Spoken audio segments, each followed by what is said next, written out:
A day had passed, and as night fell, Hadawan and Ju Erin found themselves stopping in a spot. They went up to the hotel rooftop and stared at the stars.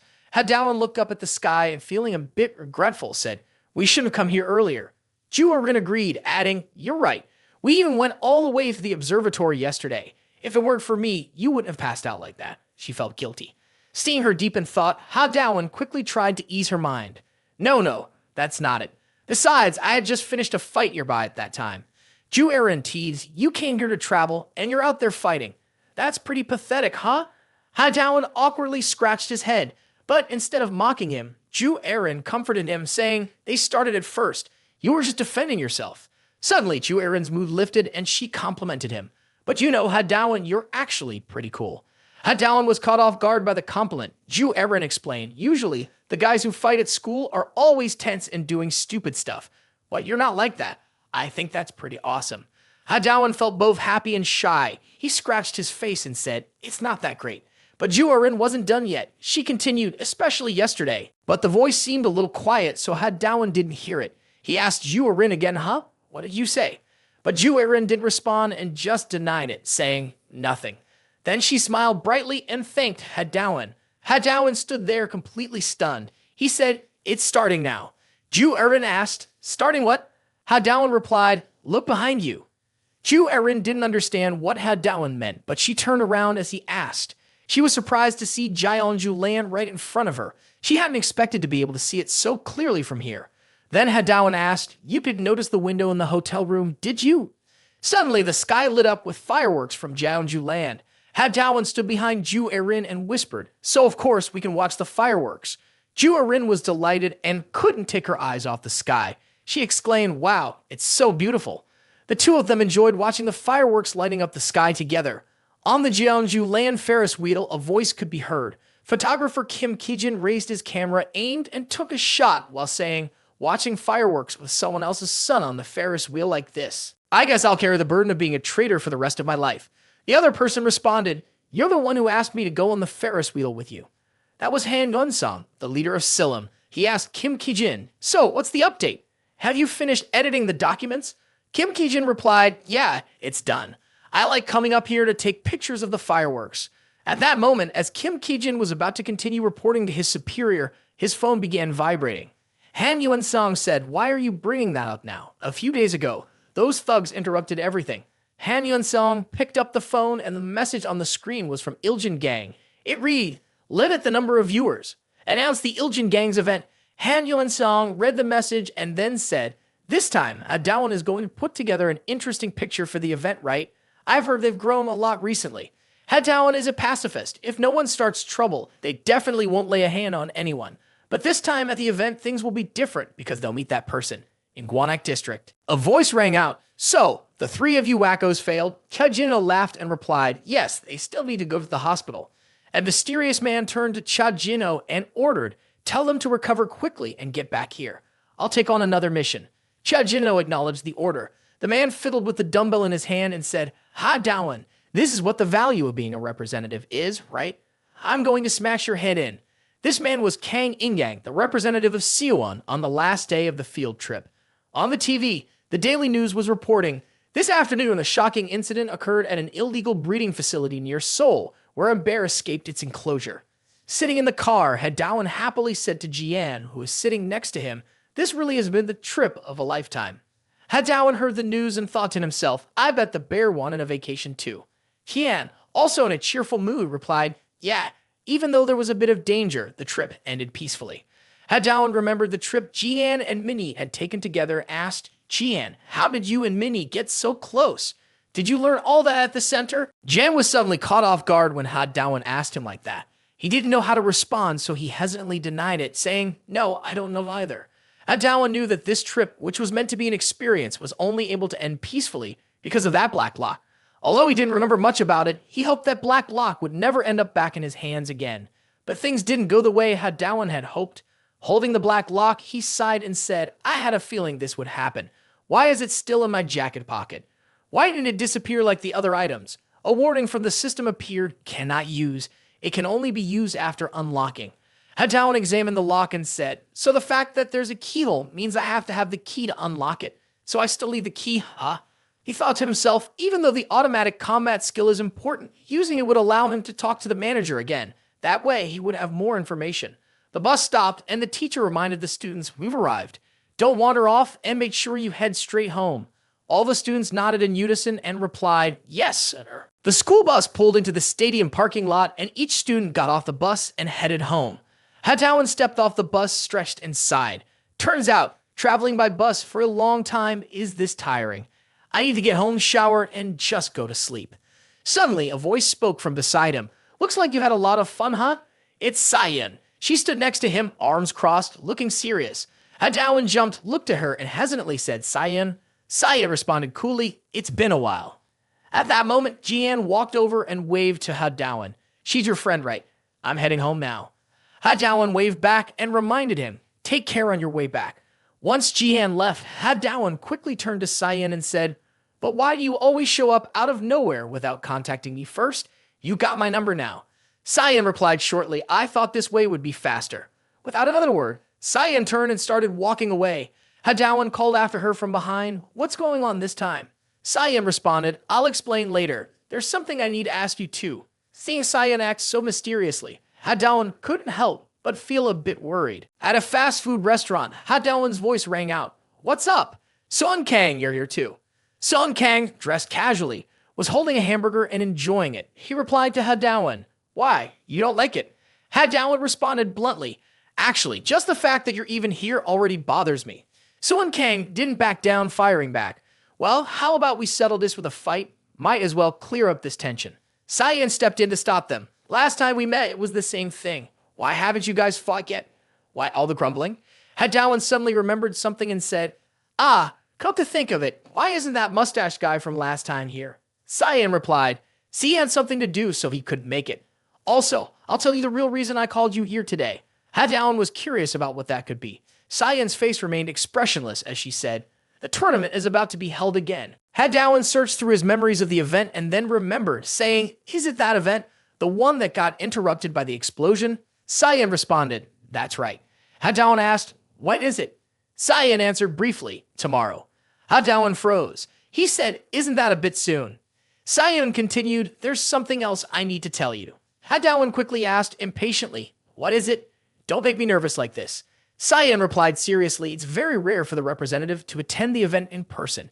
Usually they send an assistant to relay the situation in real time." Hadawan, confused, asked, "Really? But Wansung was the last time." Cyan honestly answered, "I'm not sure. There could be some reason for that. I'm just saying in most cases that's how it goes."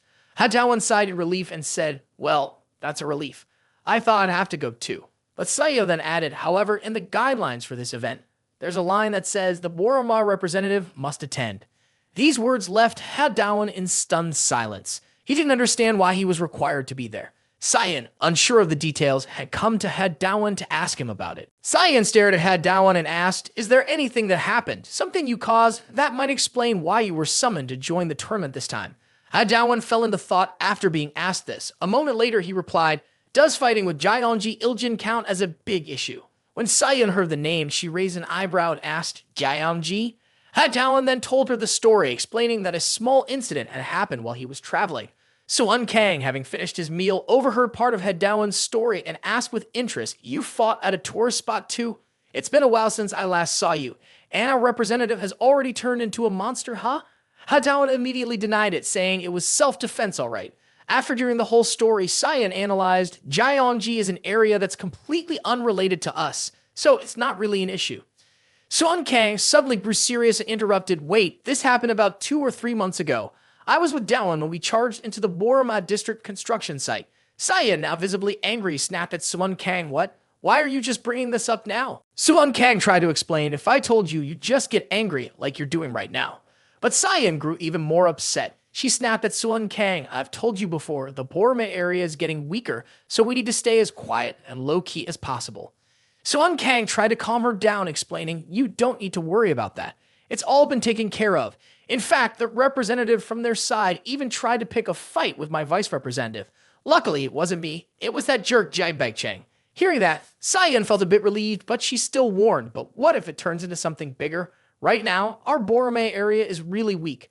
Ha Daoan, who had been listening this whole time, finally spoke up. Hey, is it really a problem if I knock out their representative? Actually, I just beat the representative from Borama. Cyan and Suan Kang were a little surprised, but they both chose to ignore it. Suan Kang laughed and said, "You're hilarious. Back in the day, you were scared to even face Jom Sikyo, and now you're acting all tough." Ha Daoan, hearing this honest remark, felt a bit uneasy, even though he knew it was true. But right after that, Ha Daoan didn't explain anything, and Suhan Kang started to feel like it might be true. He stood up quickly, unable to hold back, and shouted, "Is that really true? That guy?" This made everyone in the cafe look over at their table. Ha Daoan lowered his head, hesitantly replying, "I have personal reasons for that." When Suan Kang heard this confession, he got excited and praised Ha Daoan. Thinking back, his body did look a bit different. Could it be the result of that sliding training? Ha Daoan suddenly yelled, "What the heck did you touch? You freak." Cyan, meanwhile, was deep in thought. Suhan Kang was just teasing Ha Daoan. After a moment of thinking, Cyan spoke up. "It probably isn't about that. What I meant when I said everyone should be careful is that I don't want other areas to turn into enemies. Considering the concerns of the association, there's a rule that allows managers to have conflicts with each other." Ha Daoan remembered that he had said something similar to him before. Cyan continued, "But if it wasn't one of the members of the association and it was someone from outside stirring things up, then that's a different story." To sum it up, after the conversation, it seems the issue isn't on our side in Borame. After listening for a while, Suan Kang still didn't have an answer to their problem, so he impatiently asked, "What? So, whose problem is it then?" Cyan didn't answer directly. Instead, she said, "This time, besides Borama, another representative was also called in. At first, I thought their reason was different from ours, but maybe, while we weren't paying attention, they got involved in something related to their side. At the CO1 area and the outdoor baseball practice field, there were loud noises. Someone's hand was tightly restrained. It seemed like they were trying to break free. The person being restrained was Lee Guman, a classmate of Jian from middle school. Lee Guman was screaming and cursing, "Those damn bastards. You guys couldn't even handle those two, so why are you doing this to me? Sick freaks." He yelled in the middle of a crowd, but it seemed like no one was paying attention to him. A baseball flew toward Lee Guman, and it seemed like it was going to hit him right in the face. But Kang Ingang, standing nearby, managed to hit the ball, sending it flying in the opposite direction. Lee Guman let out a relieved breath and turned to Kang Ingang, shouting, "Damn it, do you think that's going to scare me? I'm Lee Guman." Kang Ingang casually held out a pack of gum in front of Lee Guman, asking if he wanted a piece. Suspicious, Lee Guman didn't take it and demanded that Kang Ingang untie him. Kang Ingang chewed his gum and replied, "They say baseball players chew gum not only to reduce stress, but also to use it as a kind of protection for their teeth." Lee Guman glared at Kang Ingang and angrily asked, "What's wrong with my teeth? What do you want? Hurry up and return the money you're holding for me and get out of here." Kang Ingang slammed the baseball bat down forcefully, then got straight to the point, asking Lee Guman, "Before we do that, I've got one last question. Is there really no one else who knows about the job you gave us?" Lee Guman erupted, shouting as he tried to defend himself, "I didn't say anything, damn it. Who doesn't know this is illegal? What would I gain by talking about this?" After hearing this, Kang Ingang walked away, still wondering who leaked the information. He left Lee Guman yelling, demanding to be set free. After taking a few steps, Kang Ingang turned around, holding some money, and asked Lee Guman, "Oh right, you want your money back, don't you? I'll leave plenty for you here. I didn't take a single cent from you." Kang Ingang slid the money into the slot of the baseball pitching machine. Before leaving, he warned Lee Guman, "But be careful with your teeth." The baseball pitching machine started up, and Lee Guman's voice rang out, cursing Kang Ingang, "Son of a bitch." Outside the ballpark, Jino spoke respectfully, "We're still looking into it. I'll find out who leaked the information soon." Kang Ingang, facing away from Jino, responded coldly, "So what? Forget about it. Do you know what hurts me the most? Being called in just because some rookie representative I've never seen before showed up." Kang Ingang turned to Jino and asked, "Did the Borama representative also attend the meeting?" Jino replied, "Yes, that's right." Kang Ingang's voice turned ice cold. "Good. Tomorrow, I'll take my anger out on that person." Back inside the ballpark, baseballs were scattered all over the ground. Lee Guman had passed out, his body disfigured after being hit by the balls, blood splattered everywhere. On the way back, Ha Daoan suddenly asked, "Where the hell did that jerk Suan Kang disappear to?" Cyan replied, "I don't know. He kept mumbling something about a slide, then just walked off." Ha Daoan couldn't bring himself to say anything nice about Suan Kang, so he just criticized him instead. A slide? Honestly, he's just not normal. Cyan told Ha Daoan, "You really don't have to walk me home." But Hadawan felt the road was too dangerous and couldn't let Shin walk alone. Shin glanced at him and said, "You seem more trustworthy now, huh?" Hadawan, flattered by the compliment, smiled excitedly and replied, "Really? If anyone jumps out at us, I'll take care of it. You don't need to worry." Suddenly, Hadawan heard something. He looked ahead at the alley and said, "I just heard something in the alley. There's something there." Hadawan's eyes widened in surprise. He recalled hearing a news report on the ride back to school earlier that day. This afternoon, there was an unexpected incident at an illegal animal farm near Seoul, where a bear had escaped. Right now, the authorities are conducting a large-scale search, and the public is extremely worried. This is Seoul's news center. What you're seeing is an illegal bear farm. Rusted iron bars are broken, and the bear cages are empty. The thick cloth covering the top has been torn apart. On the screen, there's footage of the cage from which the bear escaped. If this continues, if that dangerous bear heads toward the city, it won't just be the cloth that gets torn apart. In front of Hadawan and Shin is a massive bear. Hadawan is struggling with his thoughts. What? Is this real? How did it get here? A bear? Shall I run? A bear? Is that really a bear? Is it really a bear? Seriously, it's a bear. Why is it here? No way. Did I escape? How much faster is a bear than a person? Am I dreaming? A bear? Should I run? Is this real? Or is this some kind of hidden camera prank? Should I run or not? Is this a dream? Facing a giant bear, Hadawan finally accepts that it's real. Oh no, it's too late to run now. No, I've heard of people defeating bears before. Wait, I smell blood. Oh no, it's a bear. It looks terrifying. If I turn my back, it will definitely attack. It's too late. I'm done for. If I pretend to be dead, I might survive, but my limbs will be torn apart. It's a bear. I'm definitely done for. The whole road was quiet, and after a moment of deep thought, Hadawan finally spoke up. He said, "Shin, listen carefully. Run quietly, and then call the police." Shin didn't understand Hadawan's meaning and asked, "What do you mean?" Hadawan explained, "If both of us run away, we might end up getting killed. So hurry, go now." Meanwhile, Hadawan was getting ready to face the bear. The bear, famous for its warm, innocent image, with its cute eyes and round ears, was actually one of the fiercest predators in the entire ecosystem. If you were to encounter a bear on the road, what would you do? Pretend to be dead. Well, if you do, you'll just end up becoming a meal for the bear. If it gets startled, the bear's front paw might swipe at you, and your head could be knocked off. Running away, do you really think you could escape from a bear that can run at speeds of up to 60 kilometers/8? When you're facing danger right in front of you like a bear, the choice that could slightly improve your chances of survival is to fight. There's really no other option. Hadawan was ready, mentally preparing himself to face this dangerous creature. He reminded himself to stay focused, not to think about anything else. Right now, all he needed to think about was surviving this. But suddenly, the bear in front of him spoke up, "Hold on a second. Why are you already planning to fight me?" Hadawan was completely caught off guard. It was like Shin, who he thought had run off, had come back. She stood there with her usual indifferent expression, staring at the bear and saying, "This situation is just too absurd." Hadawan was even more confused now. Shin explained, "The bear costume looks so real. For a moment, I froze too." Her words completely stunned Hadawan. He couldn't believe it. This was just a costume. Hadawan kept trying to say, "It's not like it still looks like a bear, right? Isn't it the bear that learned to speak human language?" The bear immediately denied it, saying, "That's not true." Hadawan asked the bear, "What are you wearing that for here?" At that moment, a group of people approached from behind Hadawan. From a distance, they had already been talking among themselves, saying, "Ah, there they are." It seemed like they didn't have good intentions. The leader of the group, holding a bag, looked at the bear with a hostile expression and said, "That bear got stuck over there. Did you realize you dropped this bag while running away?" The bear, seeing these people, quickly moved behind Hadawan and asked for his help. Hadawan, still not fully understanding what had happened earlier, was now confused by the new situation. He asked, "What's going on all of a sudden?" The bear replied, "I was just telling those students not to smoke." Then, out of nowhere, they seemed like they wanted to chase me down. The leader of the group, clearly not happy with this explanation, cursed, "Who the hell just showed up and made me drop my whole pack of cigarettes?" And then what? A piece of advice. He turned to Hadawan and warned, "First, if you're not involved, you should get out of here. That bear over there. Give me 300,000 won and we'll call it even for the cigarettes." The bear was reasonable and replied to the group, "No, but I admit I made a mistake, so I'll give you 5,000 won." The group didn't agree to this. They made their point. "How much do you even make handing out flyers these days? I'll show you some mercy. Today, I'll cut it down from 300,000 won to the amount you earn from your part-time job."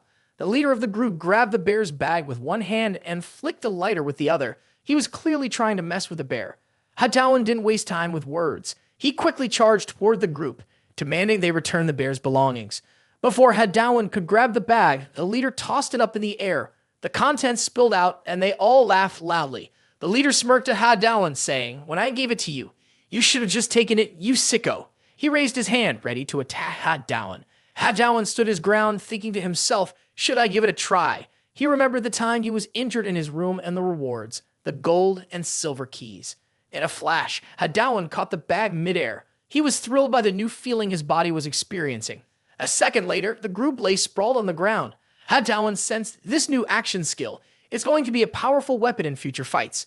Holding the bag, Dawan scratched his head awkwardly and said, "But the flyers are all gone." Shin had been watching Dawan the whole time, clearly amazed. She couldn't believe how much his skills had improved. The bear, also watching, had to comment, "Did you really take down all 4 of them in one moment? You're really amazing," he said. Dawan smiled and replied, "I'll pick up the flyers for you." After gathering the flyers, Dawan gave the bear a word of advice. "Be careful on your way home. Lately, the Iljan gang has been pretty intimidating, so don't go giving out advice like that to anyone anymore." The bear agreed, nodding in understanding. It lowered its head, listening closely, and thanked both Dawan and Shin. Before leaving, the bear wished them good luck. Dawan watched the bear walk away and sighed helplessly, saying, "If that's how it looks, won't handing out flyers just make everyone run away? They might even end up getting shot." Shin, who had been quiet until now, spoke up, "Seeing with my own eyes, I feel a lot better." Dawan misunderstood and thought Shin was talking about the bear. He asked, "Huh? You mean the bear?" Shin looked at Dawan and answered, "No, I'm talking about you. I can really tell now that you've gotten stronger. I'm not as worried about tomorrow's competition anymore. It looks like this time you're going alone, so just be careful." Dawan suddenly remembered the conference the next day. He quickly ran over to Shin and asked, "Is there really no way I can avoid going?" Shin coldly responded with a short no. Dawan could only give a helpless smile. In a narrow alley on the ground lay a bag that had the flyers Dawan had picked up earlier for that bear costume. A voice echoed, "We haven't seen each other for just a little while, but he's really changed. He looks completely different from when he was younger. I was right to come see him in person." The bear costume was discarded and left on the ground. The voice continued, "See you next time, Dawan." The next day, at some building on the day of the regular Iljan gang conference, Dawan slumped his head against a locker, feeling helpless, and sighed. Has time really passed so quickly? Dawan opened the door and stepped inside, trying to calm himself. "It'll be fine, right? Nothing's going to happen," he thought. "But here I am again. No matter how many times I look at this place, I still can't get used to it." Dawan walked in, all eyes turned toward him. They glanced at him, then started whispering, "Hey, is that Dawan?" "Yeah, that's him. He caused a huge scene at the last assembly." Dawan walked in, looking for an empty seat, pulled a chair out, and sat down. He thought to himself, "I just need to take any available seat, right?" On the table, the sound of a hammer hitting echoed along with voices. "Respected seniors, please remain silent. It seems everyone is here, so we'll begin the regular meeting of the Iljan gang." Dawan looked at the man speaking at the podium, and his mind drifted back to the last meeting that had been interrupted. He thought last time the first issue they brought up was whether or not they should punish me. The meeting representative spoke. "First, here's the first issue." Dawan wondered to himself, "I wonder what issue they'll raise this time." The representative continued. "The Do Wan district has been manipulated by outsiders and attacked the representative of the Boramag district." Dawan was taken aback when he heard this. The eyes of the conference representative narrowed as he looked down and asked, "Can you explain this suspicion, Do Wan district representative Kang Ingang?" Below, Kang Ingang was sitting comfortably right next to Dawan. Looking at Kang Ingang, Dawan quickly figured out that he was the one summoned to the conference today, the representative from Do Wan district. The conference representative questioned Kang Ingang. "You must be well aware that this is an act of betrayal. I demand an explanation for what your 3 subordinates from Do Wan district did at the tomb." At that moment, Dawan remembered the 3 men and thought, "Are those 3 members of Iljan? That must be why they targeted me and Jian back then. Someone must have been encouraging them from behind." Kang Ingang, fully aware that his people were responsible, still denied it, saying, "Why should I explain that baseless rumor? Which district brought this up? Orame?" The conference representative replied, "The source of this issue isn't a district matter. This came directly from the headquarters." Here is the translation of the text. This is new information. After everyone below heard it, they started talking excitedly. Questions were raised, and someone asked, "Hey, what's the general department?" The other person replied, I'm not too sure, but I heard it's the top position running the Ilan group in Wanak district. Kang Ingang wasn't intimidated. He played with a toy in his hands and asked the event representative in return, do you have proof? Wan immediately knew Kang Ingang didn't have good intentions. He pushed his chair back, stood up, and said, stop beating around the bush. Just say it clearly. Did you take money to make me and my friends look like fools? Wan sternly questioned Kang Ingang. In the secret room, a voice was heard, Wansung, did you get the report? The other person answered, yes, I did. In the secret room, Wansung sat in a chair, looking at the phone in his hand. He said the first issue is just as expected. The atmosphere feels pretty tense. I also predicted that Kang Ingang would react like this. Kim Kijin, who was standing and stretching his arms, added, we know that guy's personality too well. That's right. I tried to look into Kang Ingang's past this time. The tattoo isn't just for showing off. Han Yuan-seong asked, a tattoo. Kim Kijin explained further, it's on the side of his face. That teardrop tattoo means he's killed someone before. Outside the conference hall, Wan and Kang Ingang were facing off, both of them tense. Kang Ingang took a piece of gum, popped it in his mouth, and said, so far, for the prosperity of this place, how much money have I brought to the Ilan group? And now calling me here just because of this? Not only do I have to deal with this nonsense, but I have to explain these baseless rumors? Now even this rookie representative dares to disrespect me. Hey, let the victim speak for himself. Kang Ingang immediately attacked Wan out of nowhere, saying, do you have any proof that I took money to do that? Wan could feel how fast Kang Ingang was, and if he didn't block the attack, things would get worse. But Kang Ingang didn't stop. He kept attacking Wan in the stomach. Everyone around them was worried about how badly things could go. Kang Ingang kept yelling at people, one after another. Why are you all causing such a scene over something with no evidence? That guy who just got beat up, he was out of here in 2 hits. But now, because he's the new representative, you're all making a fuss like this? As far as I know, that guy used to be an outsider who got involved with Ilan gang and ended up in a similar situation. So, just because he's the representative now, does that mean he's untouchable? Well, by that logic, I guess the opposite implies, right? Whether or not I was encouraged by someone outside, as long as that guy's not in the group, what's the problem? Kang Ingang then turned to speak to the representative of today's meeting, wearing glasses. Tell the headquarters not to waste each other's time with these petty matters anymore. Now here will be blocked by a representative position, the voice emphasized. Kang Ingang was ready to take down Wan. He was getting in Wan's face. What are you doing? How long were you planning to just block like that? Are you too scared to fight back? Wan furrowed his brows, blocking Kang Ingang's attack with one hand. In his mind, he thought, the situation is clear enough. It makes sense. There's no way they could just ignore such a big event like this competition. Kang Ingang pushed Wan's hand away and mocked him. You don't need to beg me. Wan replied firmly to Kang Ingang. I won't stop until you admit that you accepted someone else's offer. I'll do everything I can to beat you. Wan noticed that it was time for the mission prompt to appear. It was to defeat Kang Ingang in battle. The system displayed the mission notification. Mission, follow the path of peace. From now on, all offensive actions against the opponent are forbidden. Endure for 3 minutes and the reward will be a defense boost. Kang Ingang, not backing down, continued attacking Wan relentlessly, taunting him. Let's see what you're really made of. Let's see how good the representative of Bullied district really is. Each punch kept landing on Wan's face, and he didn't resist. The bricks from the wall kept falling in pieces. Kang Ingang, clearly pleased, said, see? I told you.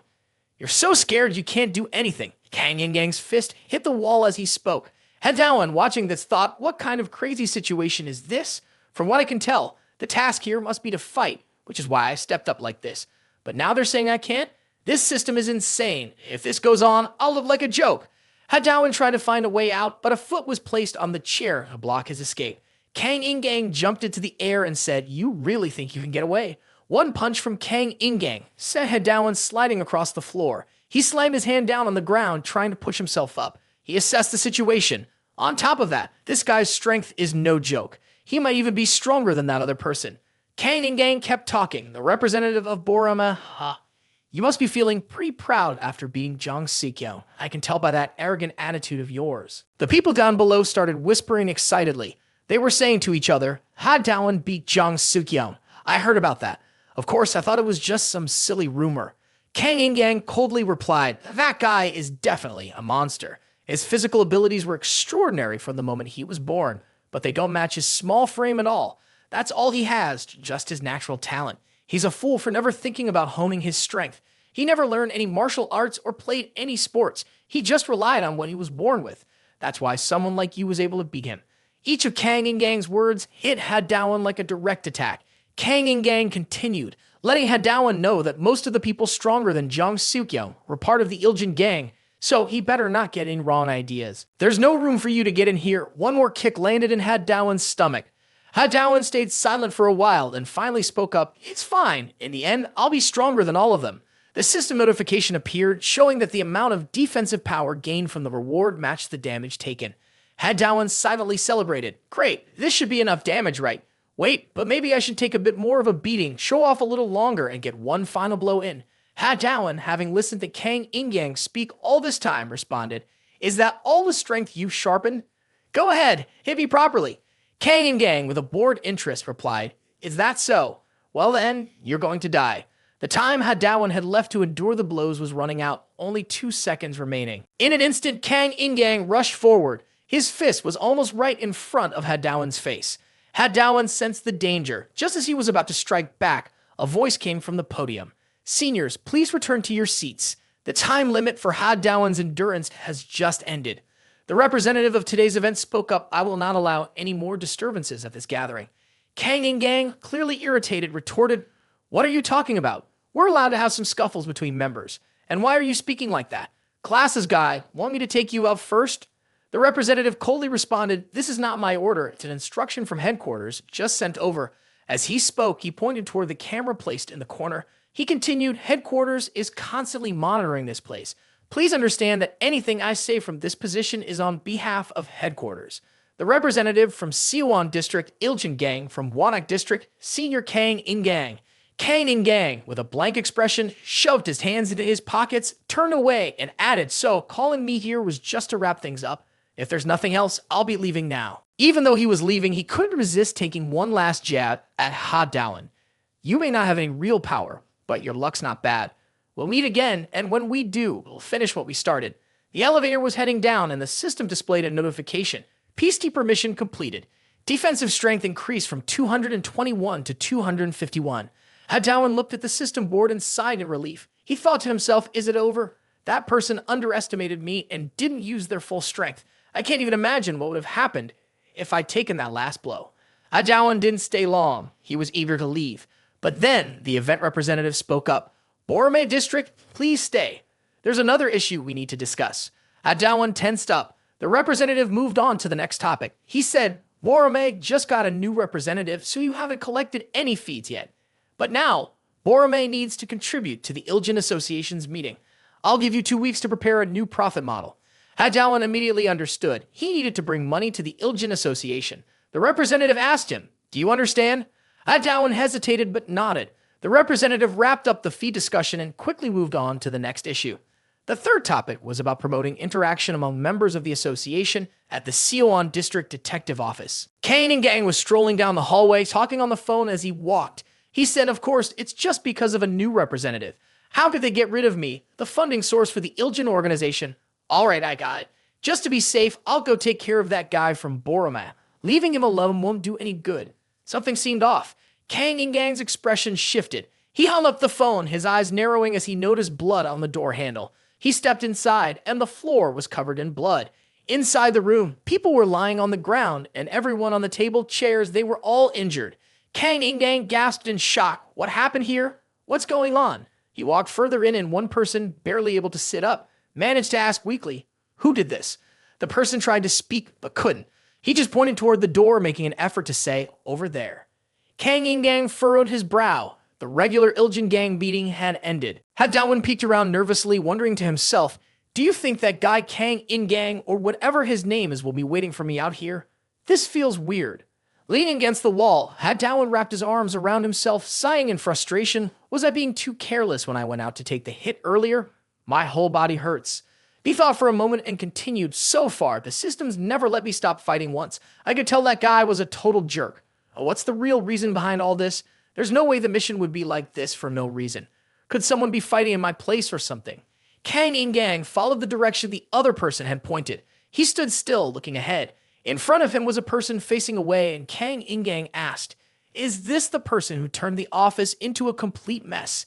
Kang Ingang realized the person in front of him was Han Wansung. He asked Han Wansung, "Is that you?" Han Wansung started by questioning Kang Ingang. "Do you really think they're going to call you to the conference without any proof?" At the headquarters, it's not just head down. Up until now, the Do Wan district has been influenced by outside forces to attack other members. Most people at the headquarters are aware of the situation and have evidence to back it up.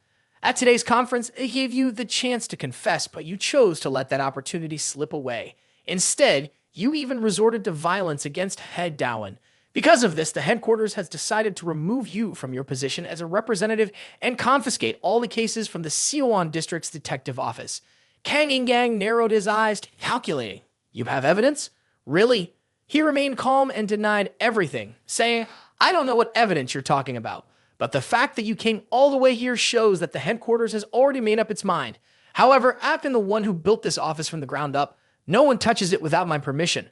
Han Yuan-song didn't explain much to Kang Ingang. He simply said, "I'm just following orders from the headquarters." Kang Ingang had already taken off his jacket and, with an unfriendly tone, asked, "What if I refuse to obey?" Han Yuan-song rolled up his sleeves and replied, as instructed, "If you resist, I'll have no choice but to handle you." Do you have any idea what it's like to have a younger brother who's less than a year younger than you, yet better than you in every way? A younger brother who's smart, good-looking, and also great at sports.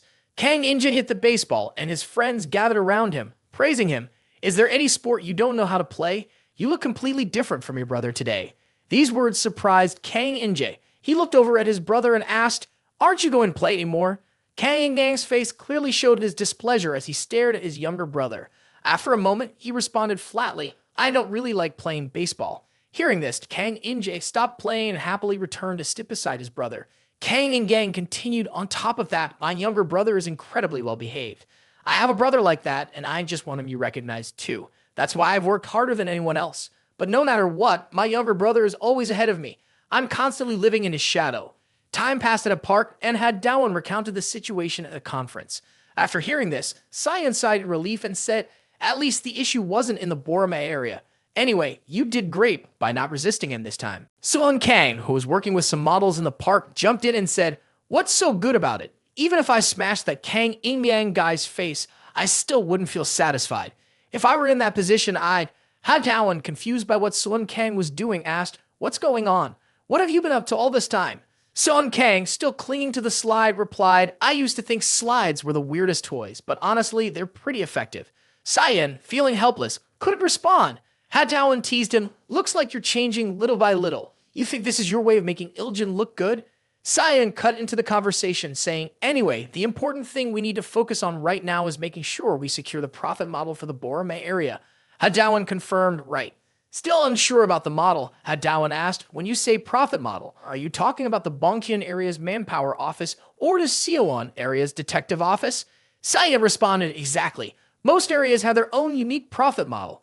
Ha Dowan analyzed, "So when you say most, does that mean not all areas have one?" Cyan answered, "There are some special cases." "Do you remember that I once warned you about Han Yuan-song?"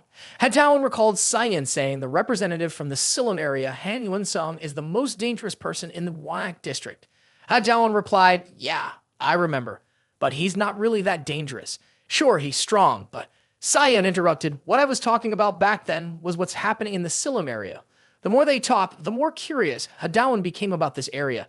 Finally, Suan Kang gave up on clinging to the slide and collapsed on the floor, breathing heavily. Cyan continued with the story about Silum. He oversees all the members of the Iljan gang in the Wanak district and takes care of any traitors. They returned to the Sioan detective office. On the rooftop, Kang Ingang, annoyed, said, "Ever since the conference, everyone's been treating me like a traitor. I started noticing something strange. Are you guys reporting to headquarters about the Silum area? It's not just Head Dowan. It feels like you've all been getting involved in other things too. It seems like you had me in your sights for a long time, huh?" Kang Ingang asked so many questions, but Han Yuan-song coldly replied, "I have no reason to answer you." Kang Ingang wasn't too surprised by Han Yuan-song's attitude. On the contrary, he actually complimented him, as expected, well-trained, the loyal dog of the headquarters. As he spoke, Kang Ingang lunged at Han Yuan-song to attack.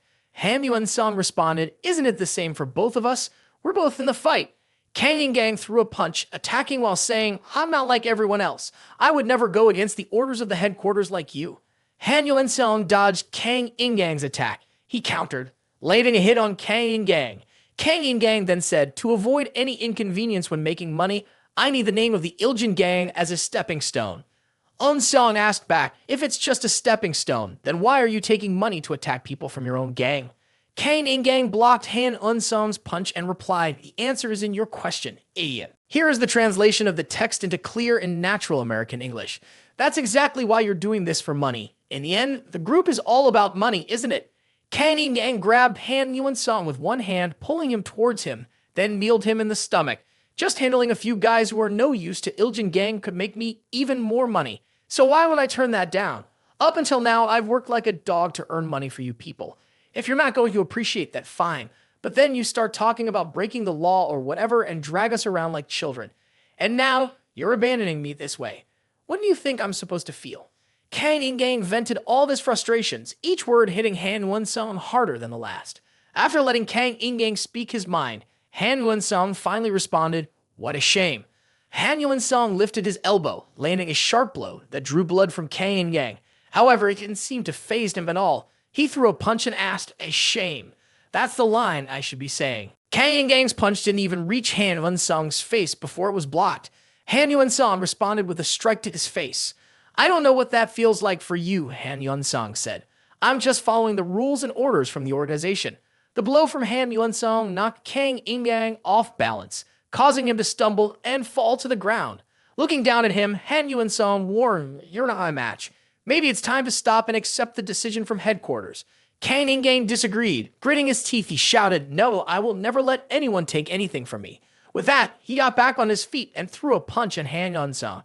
Han Yuan-sung caught his fist, then used his legs to lock Kang Ingang's neck in a tight hold. Kang Ingang struggled to break free. Han Yuan-sung didn't want to drag it out any longer, so he said, "This is enough." Outside the office, Che Jino addressed the group. "Everyone understands the situation now, right? Before the Cylineria takes it all, we need to gather all the documents and data from the office." Just as they were about to act, a voice suddenly spoke up. "Wow, this is interesting. Looks like there's some important stuff here that we're not supposed to see." When did Kim Ki-jin get into the office? He went straight to the point and asked, "As far as I know, Jin-oh is the one handling the current tasks at the detective office. If the C1 area is hiding something, we should be able to openly discuss it." Che Jin-oh calmly responded, "It seems like you might be misunderstanding something. We're only protecting our client's personal information." Kim Ki-jin clapped his hands and praised Cha Jin-ho's work ethic. Wanting to understand the situation better, Che Jin-oh asked, "But could you come here alone?" Kim Ki-jin cheerfully replied, "Yeah, the Silum area is seriously understaffed. We don't have any talented people left who could be used as fighters." Che Jin-oh shared, "That's concerning. Looks like we're losing one more person today." Kim Ki-jin felt quite excited upon hearing that. He glanced at the people behind Cha Jin-oh and said, "I hope this confidence of yours isn't just because you're counting your numbers." Kim Ki-jin took out his phone and jokingly asked, "Before we start, should we take a few pictures? Although right now, all I have is this camera." Che Jin-oh looked at him, smiling dangerously, and replied, "Would you like a free consultation about funerals first? The consultation fee is on the house." On the rooftop of the detective office, Kang Ingang had been knocked unconscious by Han Yuan-sung. He was taken to the highest point of the building. Han Yuan-sung looked at Kang Ingang and said, "You should consider yourself lucky that it ends here." Han Yuan-sung was about to push Kang Ingang down, but suddenly Kang Ingang regained consciousness. He tripped Han Yuan-sung with his foot and retorted, "Who's ending it now?" Han Yuan-sung was caught off guard and didn't react in time, causing him to fall. His hand managed to grab the edge of the wall. Kang Ingang grinned and said, "To bring you down, Han Yuan-sung, I'd do anything." In many ways, this was the most reliable method. Han Yuan-sung was hanging outside the building. Kang Ingang was still savoring the moment and said to Han Yuan-sung, "At this point, don't go saying I played dirty." Han Yuan-sung looked up and asked, "Are you thinking of killing me?" Kang Ingang answered honestly, "There's nothing that can't be done. As long as the money's right, I have plenty of men who would go to prison for me. If I kill you, Han Yuan-sung, the headquarters will regret letting me go." Kang Ingang's hand was playing with Han Yuan-sung. He continued, "No, above all, you won. So I guess I'll have to admit you're better than me, huh? Funny, it's making me think back to the old days." Kang Ingang remembered something from his childhood. He heard Kang Inji's voice, "Help me, brother. I'm about to fall." His hand, desperately trying to hold on, was shaking. Tears were streaming down Kang Inge's face as she begged, "Please don't joke around. This isn't funny at all." Kang Ingang sat in the hallway smirking, ignoring his sister's screams in fear. He recalled the moment and added, "Right, I killed her like this back then." At the table, the neighbors surrounded Kang Inge, praising her. "Oh, Inge, did you really get perfect scores in every subject? You're amazing. What's your secret, Inge's mom?" The mother cheerfully replied, "It's because Inge studies hard. That's why he's doing so well." Kang Ingang felt increasingly frustrated, thinking, "I'm always the one who gets left out. I lose both affection and attention, the praise and the recognition." People still kept comparing the two siblings. Inge noticed that his brother seemed upset. His words felt like a knife to Kang Ingang's heart. He felt like even his place in the family had been taken away. Inge rushed over to his brother, asking with concern, "What are you going to do, big brother?" Kang Ingang, lost in his thoughts, wondered why it always felt like he was the one being overlooked. Inge continued speaking softly in his ear, "I want you to come play with me." But Ingang didn't feel the same. He wondered why things that should have been his were always taken from him. He thought about how their mother would always ask Inge what he liked, but never once had she asked him the same. When Inge didn't get a response, he patiently asked again, but Ingang snapped, "You're so loud." Inside, Ingang felt that none of this was fair. One day, Inge asked Ingang, "Big brother, both mom and dad are coming home late today. Should we order some takeout to eat?" Inge walked into the room, but couldn't find his brother anywhere. Ingang was deep in thought, planning something. He wanted his younger brother to experience something for himself. Inge noticed the birdcage lying on the ground, and the bird had flown away without him realizing. He sat down, picked up the cage, and saw that the door had been left open at some point. Suddenly, Inge heard a chirping sound. He recognized it as the bird's call. He quickly ran to the balcony, searching for it. The chirping continued. He peeked around a corner and spotted the bird. "Happily," he said, "found you. How did you get up there? Good thing you're okay." Inge wanted to bring the bird back to its cage, so he placed one foot on the railing and started climbing. He climbed higher and higher. Meanwhile, Ingang calmly sat in his room reading a book when he suddenly heard a loud shout. He glanced up and, with a bit of curiosity, walked outside. He found the living room empty, so he headed toward the balcony and asked, "What was that noise?" At this moment, Ingang's pupils widened as if he saw something. Outside on the balcony, Inge was struggling to hold on, trying not to fall. He was desperately shouting for help. His hands trembled, and his mouth kept crying out for assistance. Ingang, panicked, reached out and asked, "Why are you out there?" Just as his hand was about to touch his brother's, it suddenly froze.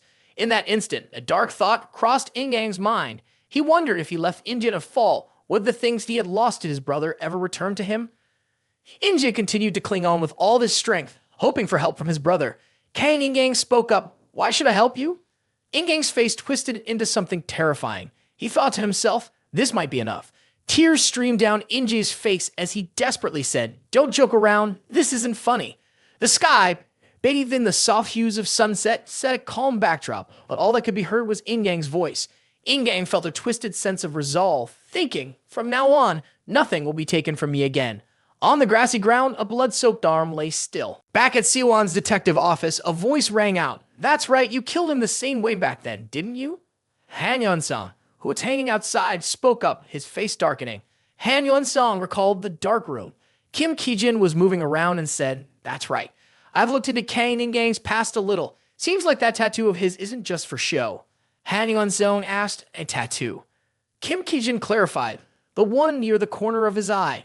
The teardrop tattoo, it means something. I've killed someone."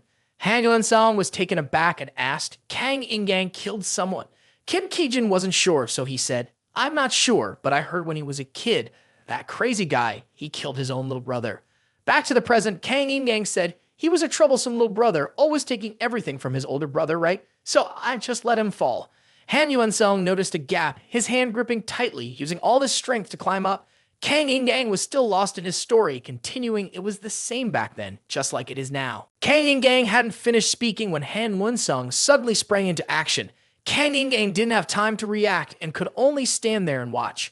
In no time, Han Yeon-sung was behind him. Kang Ingang turned to face him and coldly said, "You're about to die and you're still playing games. I was planning to end this without causing much damage to either of us, but if you keep this up, I'll have no choice but to beat you to death." Kang Ingang focused all of his energy, and Han Yeon-sung didn't hesitate to respond. "You should have done that from the start." The two of them charged at each other, neither willing to back down. Kang Ingang said greedily, "Everything is mine. I won't give you anything. I've grown stronger to protect what belongs to me. Kang Ingang poured all his strength into fighting Han Wansung to protect it. I've risked everything, worked hard to make money. No one, not even you, is taking what's mine. Kang Ingang unleashed a powerful strike, fast and forceful, but it didn't land. Han Wansung blocked it effortlessly. His expression remained unreadable, and he coldly responded, "That's impossible," before landing a blow to Kang Ingang's ribs. Kang Ingang had to admit that Han Wansung was incredibly strong. With one powerful kick from below, Han Wansung sent Kang Ingang crashing to the ground, spitting blood. Han Wansung made it clear to Kang Ingang, as a representative, you don't have any flaws, but you can't protect what's yours. That's exactly why I'm here. Each devastating blow kept coming down on Kang Ingang, but he still managed to shout back, "Stop acting like this, I'll kill you. I just need to kill you, that's all." Han Wansung declared Kang Ingang, the representative of Do Wan, has been officially dismissed by headquarters. With a swift motion, Han Wansung drove his elbow down, and Kang Ingang was immediately slammed to the ground. Han Wansung continued, "From this moment on, you are stripped of your position as representative. The office in Do Wan will be returned to headquarters." Han Wansung seemed like he wanted to say more, but in the end he didn't. He turned and walked away, leaving a final remark. "It's useless to say anything now," before leaving Kang Ingang lying helplessly on the ground. Han Wansung answered the phone and reported, "I handled Do Wan according to the orders." The voice on the other end responded, "You've worked hard." Han Wansung continued, "I'll hand over all the office documents I collected." The voice asked, "How do you feel about this?" Han Wansung, confused, replied, "Why are you asking me that all of a sudden?" The voice continued, "Are you dissatisfied with what you've done? Other representatives make more money, but you're not like them." It started raining heavily outside, and the voice on the other end kept talking, "You probably don't care about that. You must have joined Ilan and been following headquarters orders because of your younger sibling, right?" Upon hearing this, Han Wansung's expression darkened. Finally, he said, "I'm just following orders from headquarters." The voice replied, "Well, that's a relief. Actually, I have another task for you. Your next target is..." The rain continued to pour down heavily. Footsteps hurriedly rushed through the rain, accompanied by frustrated mutterings. "What the hell? Why did it suddenly start raining like this? I'm soaked." Dawan held his jacket over his head and grumbled in discomfort. Dawan was caught off guard. In front of him, something was there. Under the pouring rain, an umbrella shielded him from the heavy downpour. A voice echoed in his mind from the other end of the line. "Actually, there's one more thing I need you to handle. Your next target is..." His hand gripped the umbrella tightly. Dawan, confused, said, "This is in front of my house. Are you waiting for me, Wansung?" Standing in front of Dawan was Han Wansung. The voice from the phone continued, "Han Wansung's target is Dawan." After completing his mission, Wansung received a call with instructions for his next target. He coldly replied, "I understand." The call ended and the rain continued to pour. He stared at his phone, deep in thought. Suddenly, his phone rang. Ring, ring. He looked at the caller ID. When he answered, the person on the other end smiled and asked, "Are you doing okay, Wansung?" Wansung responded coolly, "Everything's fine on my end. Everything's going as planned. How about you?" On the other end, Kijin smiled and replied, "Nothing to worry about. I've handled it just fine." He was sitting on the body of a defeated man, glancing at the thugs lying in the rain, and casually said, "Everything's taken care of." He continued, "But there's still something that's not right." Wansung, on the other end of the line, asked, "What is it?" Kijin replied, "That bastard Jinno, the deputy leader of this area, he managed to escape. What should we do about that?" Kijin turned around and looked around. The rain was starting to ease up, and there wasn't a soul in sight. Wansung lowered his head, slowly giving instructions, "Send a few people to their office. The files and documents are still there. They'll go over and destroy everything." On the other end, Kijin responded cheerfully, "Got it." He asked again, "Now that it's done, why are you still over there?" Wansung didn't show any particular expression. He answered flatly, I've got some things to take care of." He thought to himself that now he had to go meet Dawan. That's why he was waiting for Dawan in front of his house. Dawan invited him inside and he sat down, waiting while Dawan went to take a shower. He stepped out of the bathroom, towel drying his hair, laughing joyfully as he felt completely refreshed from the shower. He noticed the cup of tea in Wansung's hand and innocently asked, "Is the tea okay for you?" Wansung paused for a moment, then leisurely took a sip before replying, "It's fine." Dawan, excited, immediately explained, "This is tea my mom usually serves to special guests. She doesn't use it often. If she finds out I gave it to you, she'll be really mad."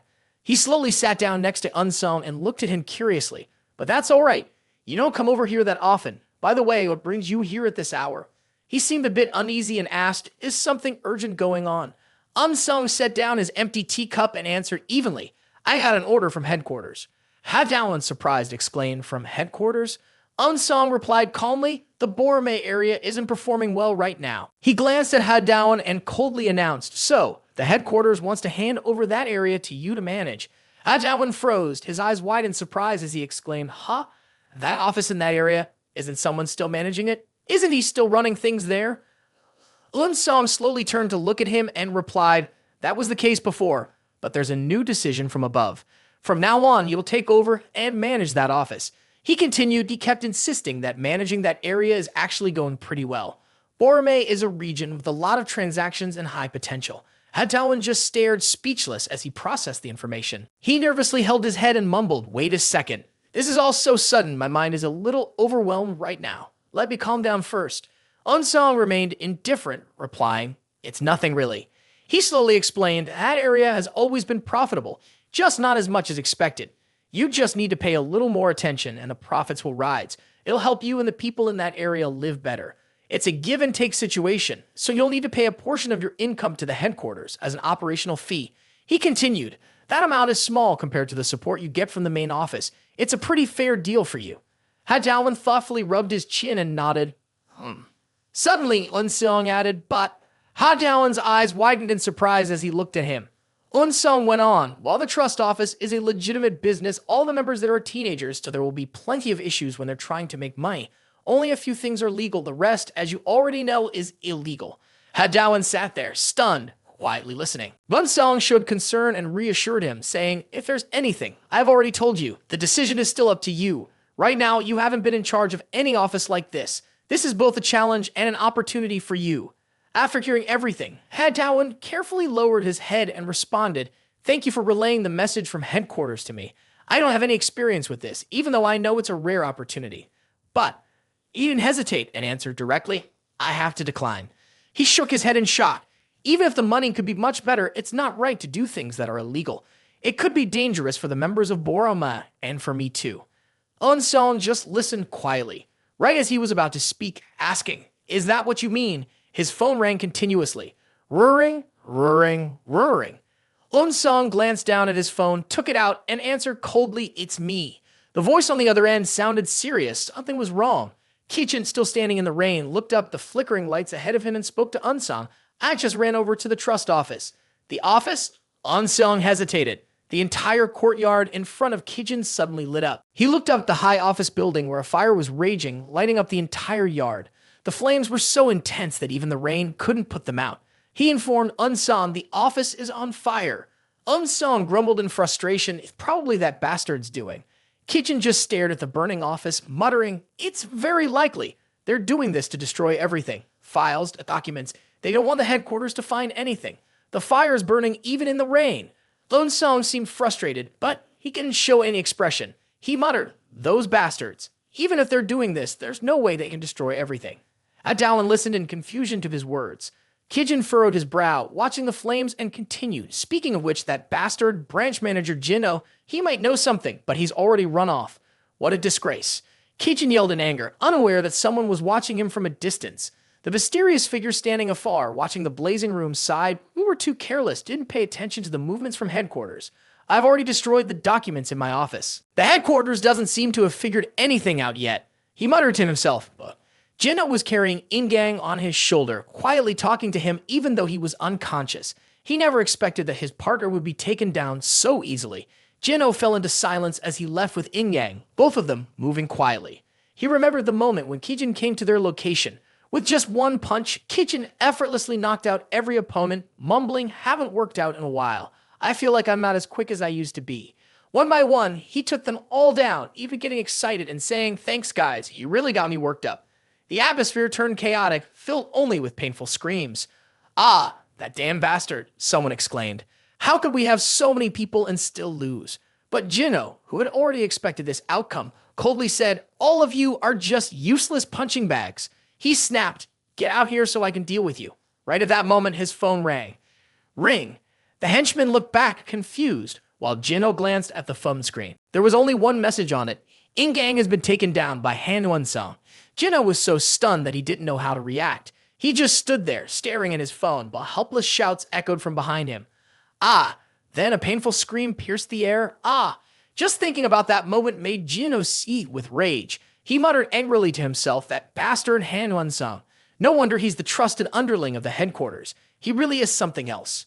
He helped Ingang through the pouring rain, grumbling under his breath, "They're clever, sure, but not for long." Wansung had Do Wan and the headquarters. All of them. Jino's eyes hardened as he coldly declared they will all be destroyed. The next day, the sun was up. Do Wan tilted his head back and chugged a can of soda, sweat pouring down, soaking his shirt. He thought to himself, drinking just one and I'm even thirstier. He wiped his chin with his hand, looking at the can and sighed, "Ha! Just a little and I've already gone through a few cans. This energy drink really works." He looked up. He was standing in front of Warma High School, thinking, "This is the first time I've been to another school." He nervously sighed. Earlier that morning, while still half asleep, he got a phone call. "Is this Sion?" a voice on the other end asked. "Yeah," Do Wan mumbled, still groggy. "You remember there's a meeting with the members today, right?" Still half asleep, Do Wan just mumbled, He put the phone on speaker and let the person continue talking. "See, that guy, I can't reach him. I haven't seen him at school in a while either." Do Wan just muttered, Sion. The other person went on, "After school, come to our school." "Okay." Do Wan, still barely awake, answered like a robot, "Mom." "Ha?" he asked, confused, still with a little drool on his lips. Sion continued, "He goes to the same school as me. We've always gone to your place before, but this time you should come to ours." That was the last thing Sion said to Do Wan. So he really had to come after all. He lowered his head, feeling down, and let out a long sigh. "Ha," he thought to himself.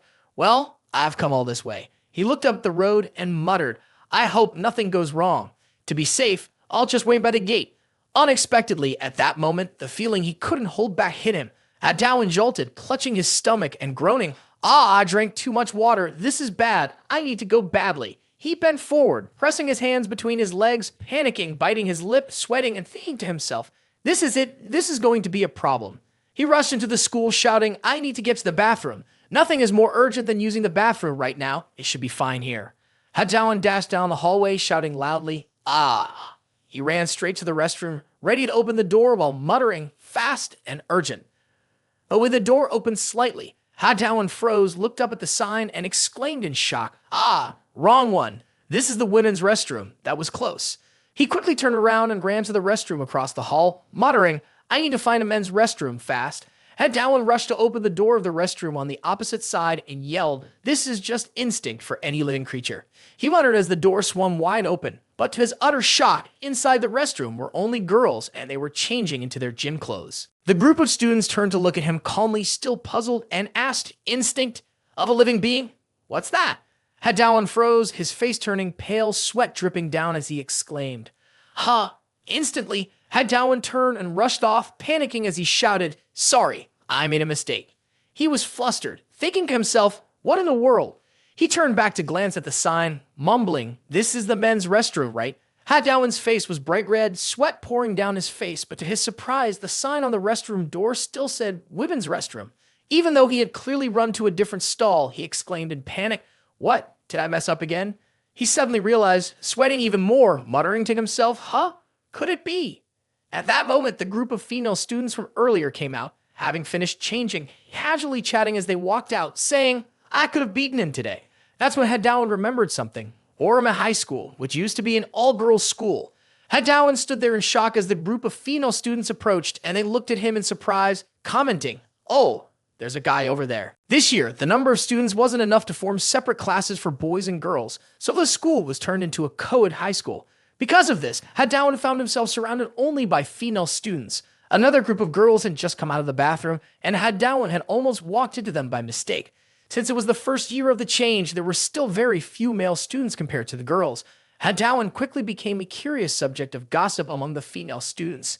"Hey, who is he? Why is he standing in front of the girls' bathroom?" Do Wan was so panicked that sweat was pouring down his face and he was pale. He was too scared to make a move just staring at them. Because there were so few boys, the bathrooms had been rearranged to accommodate the small number of male students. However, Do Wan didn't know that, and he didn't realize he was standing in an area with only female bathrooms. Both stalls were for girls. One of the female students walked up to him and directly asked, "Who are you? Why are you in the girls' bathroom?" Dawan jumped in shock and quickly tried to explain, "Oh, it's not like that." The girl continued to accuse him, "You're such a creep." Dawan's face turned bright red and he was so panicked that sweat kept pouring down. He weakly tried to explain himself, "Oh, no, it's not." Just then, the female student suddenly approached Dawan calmly as if nothing was happening, wrapped her arm around his, and continued speaking. But she gave a sly smile, switched to a cute tone, looked at Dawan, and said, "I actually really like that." Dawan was completely panicked, his eyes were bloodshot, and he was sweating profusely. He quickly ran to find the men's restroom to handle his distress, shouting, "Oh my god, I almost wet myself."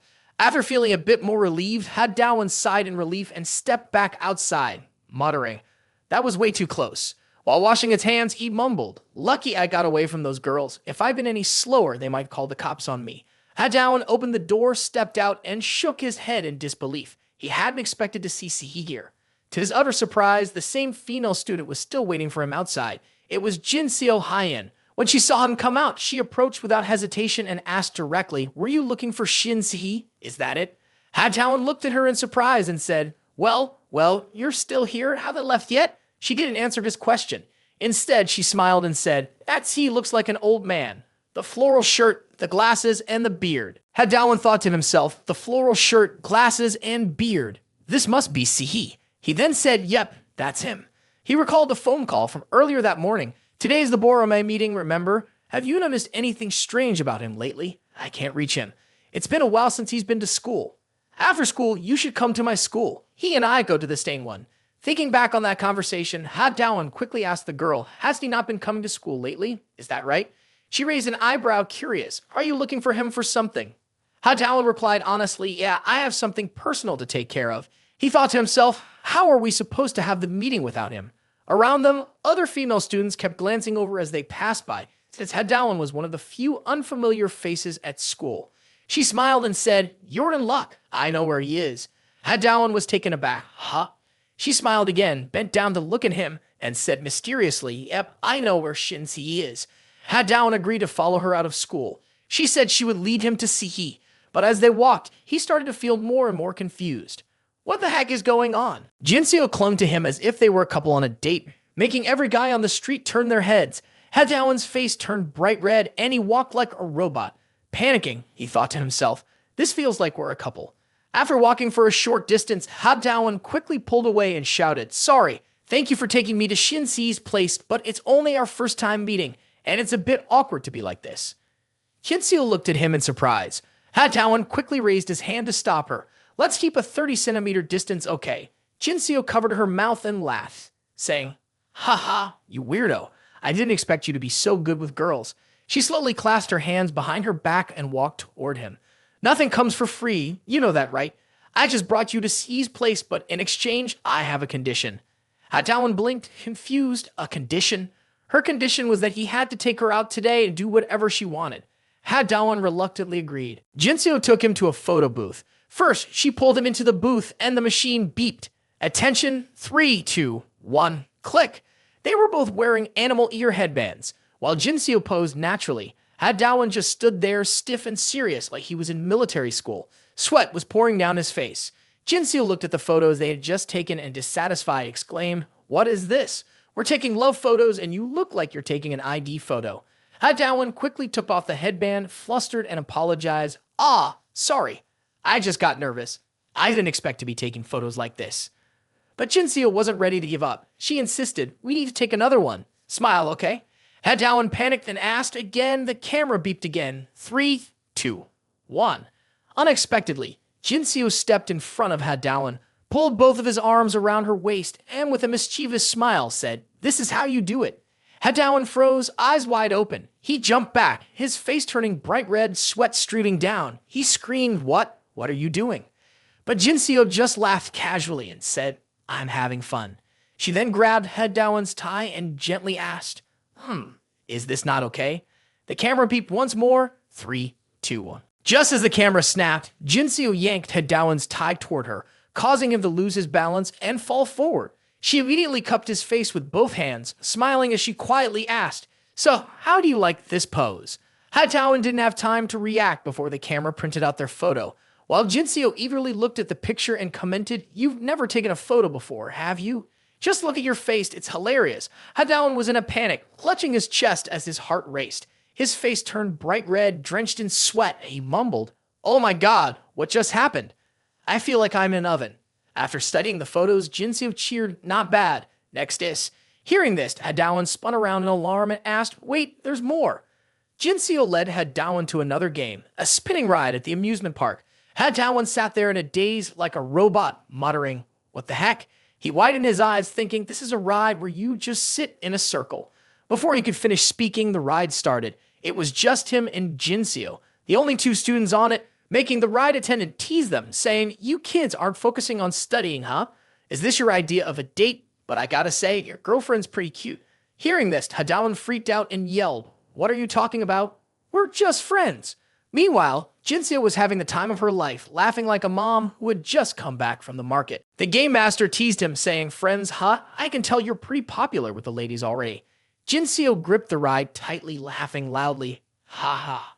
The game master continued, "You must be quite the big shot at school, huh? I bet there's a bunch of girls falling for you. No need to say it, I can already tell." Suddenly, Jinseo lost her grip and jumped up out of her seat with a startled cry. Due to the momentum of the ride, she fell directly into Hadawan's arms, leaving him shocked. He widened his eyes and exclaimed, "Huh?" Seizing the opportunity, Jinseo stayed comfortably in Hadawan's lap. She even looked up at him, blushing and absent-mindedly murmured, "You're so cute." Hadawan was completely flustered, sweating as he thought to himself, "What the heck? Was that on purpose or by accident?"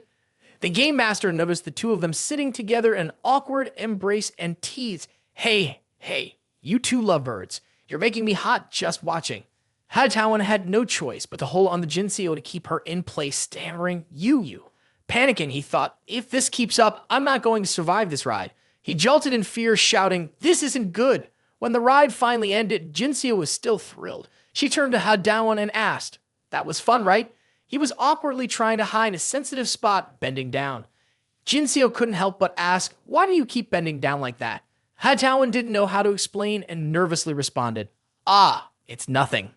My legs got a little numb from sitting too long." Jinseo easily accepted the answer and cheerfully continued, "Let's go over there and play some more." Hadawan was sweating heavily and he gasped, "Is there more?" She led him into a bookstore. Even though Hadawan was reading, he was extremely anxious inside. He pleaded, "Come on, please, I can barely keep up with you anymore." But Jinseo didn't seem to care. She just lay down and kept reading her book.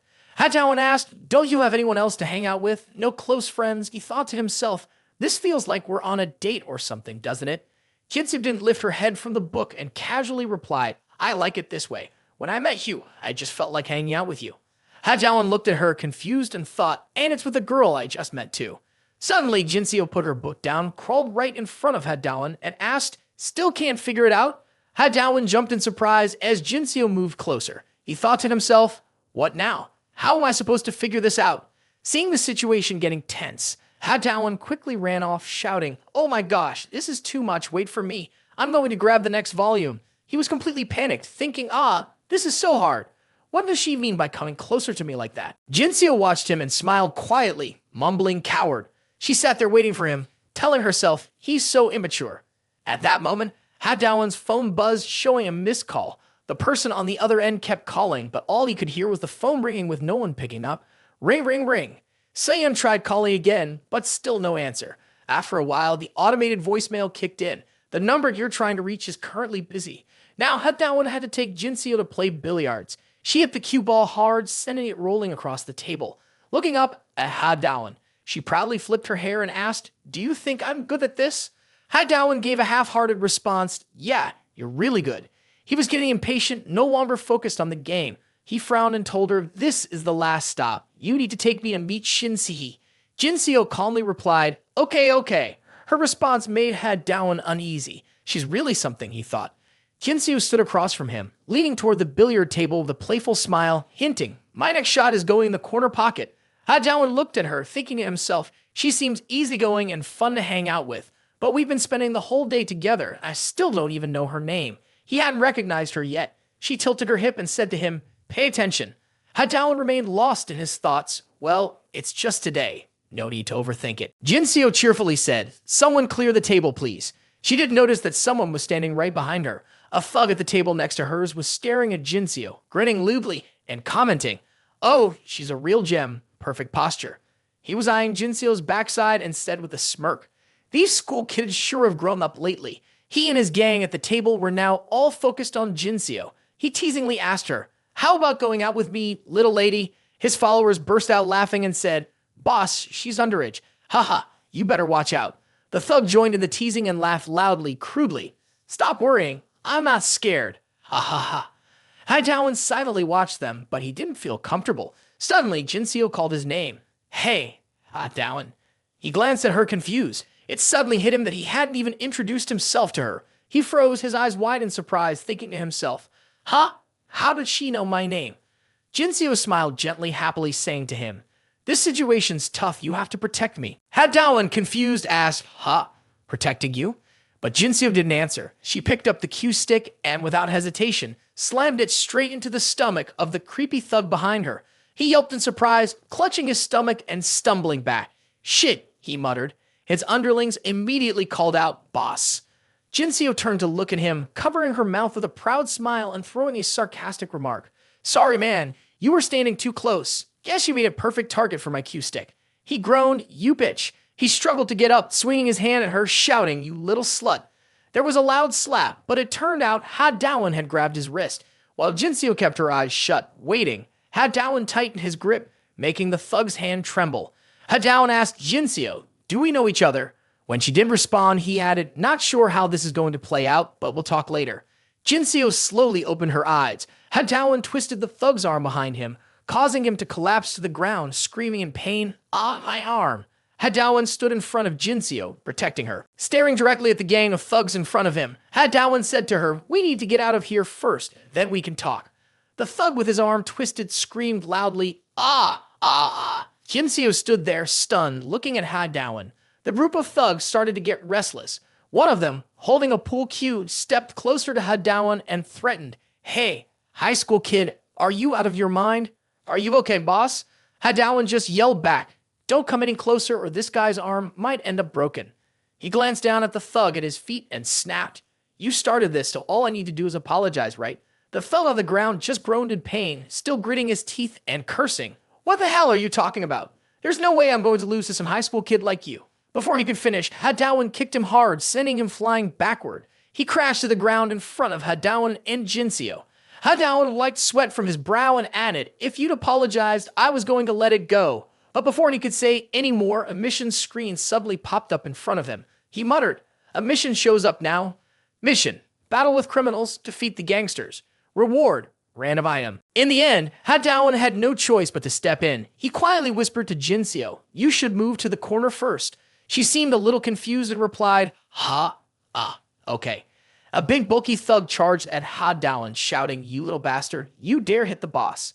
Haidawan slowly turned and responded, "I told you." But you guys, without hesitation, he landed a punch straight into the thug's stomach, yelling, "Apologies aren't going to help." But then he suddenly stopped. The thug grinned and said, "What now?" He sneered at Haidawan, boasting, "This body of mine is the result of eating 7 meals a day. Honestly, your punch isn't even strong enough to dent my belly." The thug raised his hands, ready to fight back, smugly adding, "At this point, begging won't do any good." Haidawan quickly lifted his gaze, not bothering to move. Energy and power crackled down his fist. He used his signature finishing blow, punching the thug so hard he was sent flying backward. The thug shakily lifted his head, coughing and muttered in fear, "This is..." Haidawan casually replied, "It's actually pretty simple. I only eat 3 meals a day," he mocked. The thug had collapsed to the ground, unconscious. Haidawan thought to himself, that was lucky. Suddenly, Jinseo, who was hiding behind another pool table in the distance, screamed loudly, "Hey, hey!" Haidawan turned around, startled, and shouted, "What?" Seeing her pointing at him, she yelled, "Behind you, Haidawan." He didn't notice that another thug was standing behind him, raising a pull cue and getting ready to strike him from behind with a sneak attack. Haidawan quickly bent down, causing the thug to miss. He shouted, "Oh!"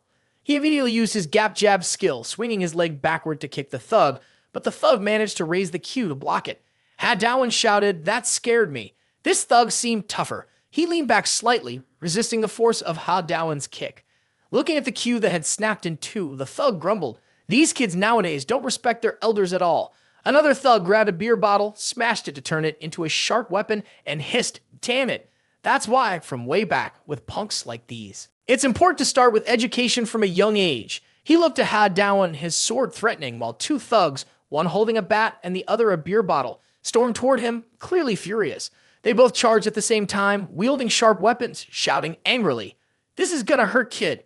Dawan, caught in the middle, gasped, "Oh!" He panicked, thinking, "This isn't a situation where I can dodge both of them at once, but I can block their sharp weapons with my hands first." Slowly, he took a step back and noticed a pool cue lying on the floor nearby. Without hesitation, he kicked it up and grabbed it. In an instant, he swung the cue, shattering the beer bottle the thugs were holding just as they rushed at him. One of the thugs stared at the glass shards now scattered on the floor, his hands still empty and sweating. Dawan said, "Ha, guess I'll do the same." The thug looked up at him, then casually said, "Guess I'll have to teach you some manners." Dawan looked at the pool cue in his hand, surrounded by a glow of energy as he activated his weapon mastery skill. One of the thugs charged at him, swinging a punch and snarling. "You little punk, you still drinking milk?" Dawan gripped the cue tightly and said calmly, "All right." He only needed to land one strike, a blow that hit every weak point of the thug. The guy fell backward, blood pouring from his mouth. He sighed with relief, then glanced to the side and muttered, "Oh." The other thug had somehow gone back to the brute's stash and was messing with something. Dawan asked, "What are you doing over there?" The thug slowly dug through the bag, annoyed, and replied, "I thought since you're just a student, scaring you would be enough. But in the end, you forced me to pull this out." He pulled out a small axe from his bag. Dawan flinched. The thug gripped the axe tightly and charged at Dawan, snarling, "I'm from the axe group. I'll show you what the adult world is really like, kid." But before he could strike, he froze in place, his body hit by 5 vicious blows all at once. His flesh seemed to sink as if it were punctured by 6 round holes. The billiard balls dropped to the ground with a thud, and the thug collapsed, unconscious, right then and there. The cue balls rolled around him. It turns out Dawan had used his weapon mastery skill, throwing 6 beer bottles from the table at him. He was confused and muttered, "That must have hurt, huh?" Jinseo watched, not blinking once, and gasped, "Wow." Dawan immediately ran over, grabbed her wrist, and pulled her away. Jinseo, surprised, asked, "What are you doing?" He urgently pulled her along, his face pale, sweating heavily, and yelled, "Run, hurry!" Jinseo didn't resist and just followed. She kept her eyes on Dawan, her cheeks turning pink. By now it was dusk, and the entire shopping district was bathed in golden light. The two of them ran for a while before they dared to walk. Dawan turned to Jinseo with concern and asked, "Are you okay? Did you get hurt anywhere?" She smiled and replied, "Thanks to you, I'm still in one piece." At that moment, Dawan remembered his earlier question. He had been confused when Jinseo suddenly knew his name, even though he hadn't introduced himself yet. He nervously looked at her and asked, "Sorry, but I don't remember who you are." Jinseo seemed a little disappointed, but wasn't too surprised. She pouted and said, "Wow, you're something else." Dawan was confused and thought to himself, "Did I really meet her before? Now that I think about it, she does seem kind of familiar." Jinseo looked disappointed, but didn't blame him. She just sighed and said, "I feel hurt." Dawan awkwardly apologized. "Sorry." He panicked and thought, "I have to remember who she is." He lowered his head, concentrating so hard that he started sweating, rubbing his chin and mumbling, "Why can't I remember? She's a really pretty girl and she's cute too. I have to figure out who she is." While he wasn't paying attention, Jinseo suddenly walked up to him, gently placed her hand on his neck, and whispered, "If we meet again and you still don't remember me."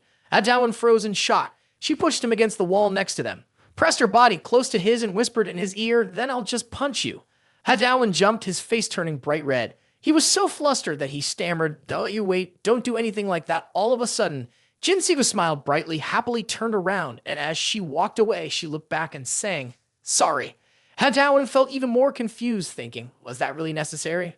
I still can't figure out who she is. Jinseo took a few steps, then suddenly turned around to look at Dawan, giving him a mysterious smile. "Ah, all the places we've been to today. They're all spots where Shin, the one you've been looking for, works part-time." Dawan suddenly remembered his main goal and widened his eyes in surprise. "Oh, C has so many part-time jobs." Jinseo cheerfully replied, "Yeah, luckily I finally found him." She waved goodbye to Dawan and casually said, "See you next time." Feeling helpless, Dawan called after her, "Wait, you're just going like that? Did you find anything?" Before he could finish his sentence, a voice called out from behind, "Hey, Prince, take this sample of skincare products before you go." Dawan turned around in shock. Recognizing a voice, he blinked and stared at the person who had called him, confusedly exclaiming, "Oh." He then shouted, Shin's he? Behind him stood the person he had been searching for, wearing a pink maid outfit, holding a basket of skincare products. Despite wearing dark sunglasses and sporting a cool beard, C was just as surprised. Dawan, the guy you've been looking for, Shin Sehid from 10th grade, Borome club member, has finally appeared. He suddenly asked, what are you doing here? Dawan was just as confused. He walked up to him and asked, that's a question I should be asking you, don't you think? You look awful. What's going on? He didn't seem embarrassed at all. In fact, he happily pointed to the cosmetics shop right next to them and said, as you can see, I'm working part-time. It's pretty normal, haha. Dawan was left speechless, thinking to himself, is the owner of that shop okay with this? How could they let him dress like that?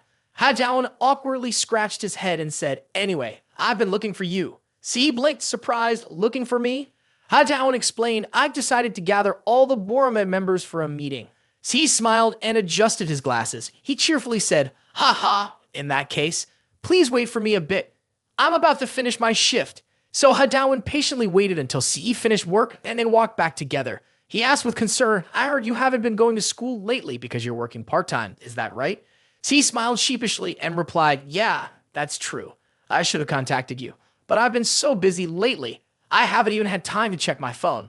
Dawan raised an eyebrow. There must be a reason you're doing this, right? C hesitated for a moment. Well, about that. He finally decided to tell the truth. Well, it's not that I was trying to hide anything. He began to explain, I live alone with my grandmother. She runs a small snack shop in our neighborhood.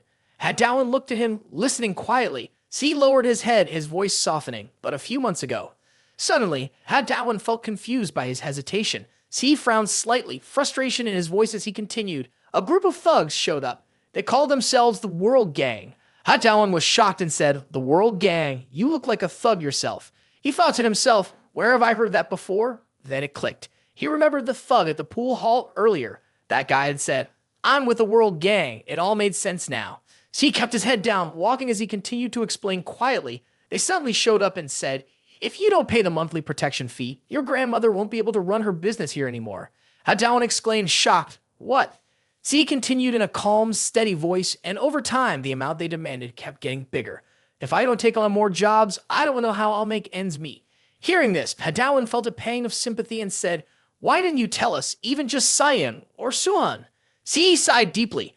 Haha, I thought I could handle it on my own. Both of them had already returned to Mrs. Sehid's restaurant. He stepped forward, smiling excitedly, and said to Dawan, instead, why don't you try my grandma's rice cakes? As he pushed the door open, he looked at him and added, the taste is really. Suddenly, Sehid froze at the doorway, looking into the restaurant and exclaimed, oh, someone was lying on the floor inside his grandma's restaurant. He stood there in shock, staring at the woman on the floor and cried out, Grandma. He rushed to her, hurriedly helping her up, panic in his voice as he asked, are you okay? His grandma slowly smiled and tried to reassure him, Siki, my little puppy. Terrified, C asked, what happened? Did those scumbags come here? His grandma answered sadly, yes. Earlier, he had angrily asked, but today isn't the day for protection money. Why are they here? Dawan was still standing in the doorway, unsure of what to say in this situation. He was starting to realize how serious this was. He frowned in anger, thinking to himself, now I understand. The reason the mission hadn't been formed yet, the mission screen appeared in front of him. Mission, crime war, defeat the mafia gangs. Random item reward. The gang mentioned in the mission, he thought, staring at a line in the mission. Defeat the mafia gangs, which refers to the entire World Gang organization. Dawan recalled his confrontation with the thugs at the billiard hall and thought to himself, the guys at the billiard hall were obviously just low-level members of the organization. I don't know how strong the World Gang really is, but either way, I'm just a student. Can I really take on those mafia thugs? Dawan fell into deep thought. Concerns like these didn't matter anymore now that the mission had started. He walked up to C, looking at him and his poor grandmother, and called out, C. He made up his mind. Then Al. He asked C seriously, where are they? He felt a rush of determination inside. Let's go crush those bastards right now. The building owner angrily spoke to C's grandmother. You know as well as I do, those mafia guys are a bunch of scum. The landlord, frustrated, said, seeing you being pushed around like this, I can't just stand by. I think you should move your shop to another location as soon as possible. After all, this is my building, so I can terminate the lease at any time. But C's grandmother just smiled gently and replied, I'm fine. It's just that the kids were playing around and I tripped. The landlord's side stood up and said to her, come on, let's go to the hospital together. See quickly stepped forward and said, "Let me go instead, uncle. But you told me I had to stay at the shop, right? So that's why you should go." The landlord quickly helped her up and led her away, turning back to say, "I'll take her to get checked out and come back. Don't worry too much." T's grandmother smiled at him and reassured C, "I'll be back soon, don't worry." The landlord reminded her, "Keep an eye on the shop." T's grandmother smiled gratefully and said to the landlord, "Thank you so much." T watched him leave, calling after her, "Be careful, Grandma." Once they were gone, he sighed and said, "I thought my heart was going to jump out of my chest." Do Wan turned back to look at him and replied, "Yeah, it's a good thing it wasn't a big deal."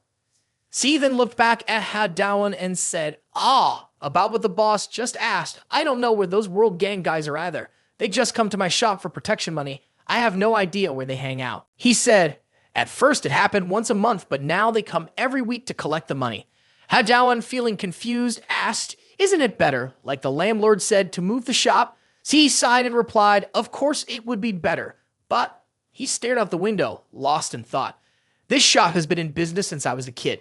Even though it's old and worn down, with few customers, this plate of tteokbokki is filled with memories. There's no place more precious than this." C pointed to the plate of tteokbokki sitting on the counter. He brought the plate over to Do Wan. "Here, try a bite, big bro. If you do, you'll understand what I mean."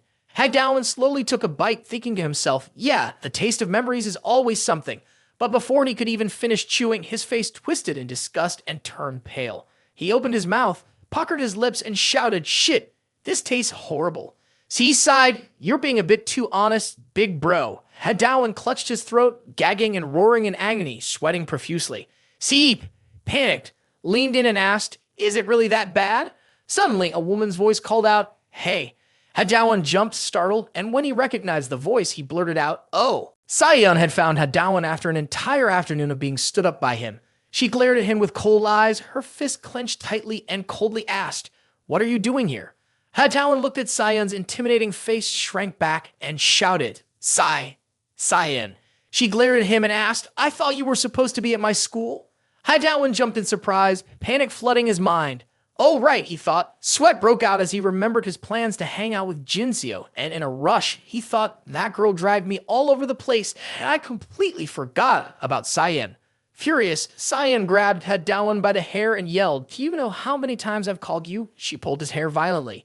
She screamed, "Do you have any idea how long I've been standing outside the school waiting for you?" Do Wan winced in pain, crying out loudly, "Ah ha ha! Don't do this here." He awkwardly watched them. Sayeon, still fuming, scolded him, "And yet you're here eating tteokbokki." Do Wan quickly shoved a piece of tteokbokki into Sayeon's mouth, saying, "Try a bite." Sayeon paused for a moment, chewed the rice cake, and said thoughtfully, C nervously watched as Sayeon swallowed the bite of tteokbokki. She immediately scorned, "What is this terrible taste?" Do Wan nodded in agreement. C pouted and said, "You two are really too much." Finally, Sayeon calmed down, listened carefully to C's story, and said, "So that's why you've been out of touch these past few days and haven't shown up." Suhan was also called in. He was surprised and exclaimed, "Was it those gangsters from World Gang?" C replied, "Yeah." Suhan sighed and said, "If you were going to school, why are you still wearing the uniform?" C honestly answered, "I'm not in school anymore. I quit to get a part-time job. That's why." Suhan had heard enough. He stood up angrily and said, "Where are those bastards? Let's teach them a lesson." C quickly stopped him. No, it's fine. I don't even know where they are." Do Wan looked at Suhan in surprise and said, "Wow, it's the first time we're on the same page about something." However, he could want things to go that way. He smiled gently, trying to calm everyone down. "I'm used to it. You guys don't need to worry about it.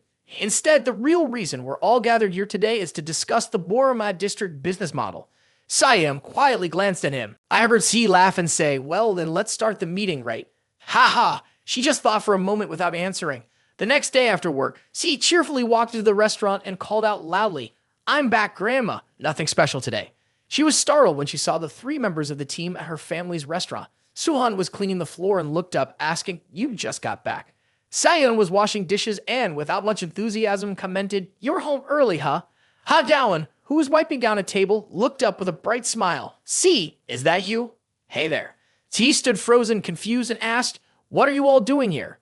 Suhan casually answered, "Didn't I tell you? From now on, C's fast food place will be our Boromai neighborhood business model." C was taken aback. "What?" Suhan continued, "It's way better than paying off the gangsters, right?" C still confused, responded, yes, but Cyan jumped in, and if the income here goes up, you won't need to work extra jobs elsewhere. T stared blankly and said, sis Cyan. Hadawan excitedly shouted, great, so you'll handle the cleaning, you'll do the prep, you'll cook, and I'll manage the staff.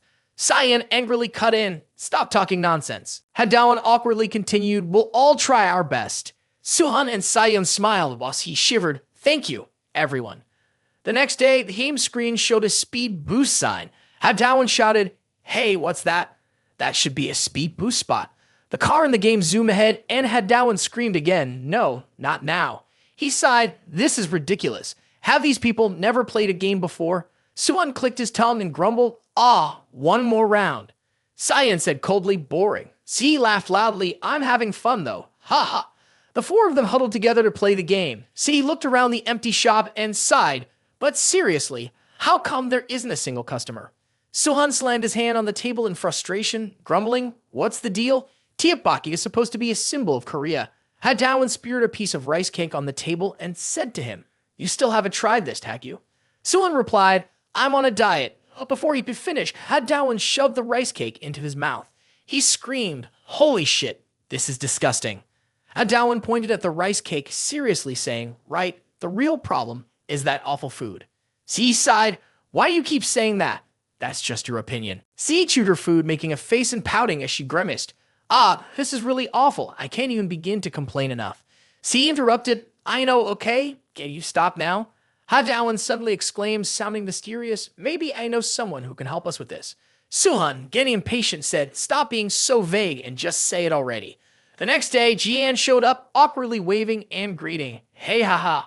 Hadawan introduced him to the group. This is Jian, my friend. Cyan coldly replied, long time, no see.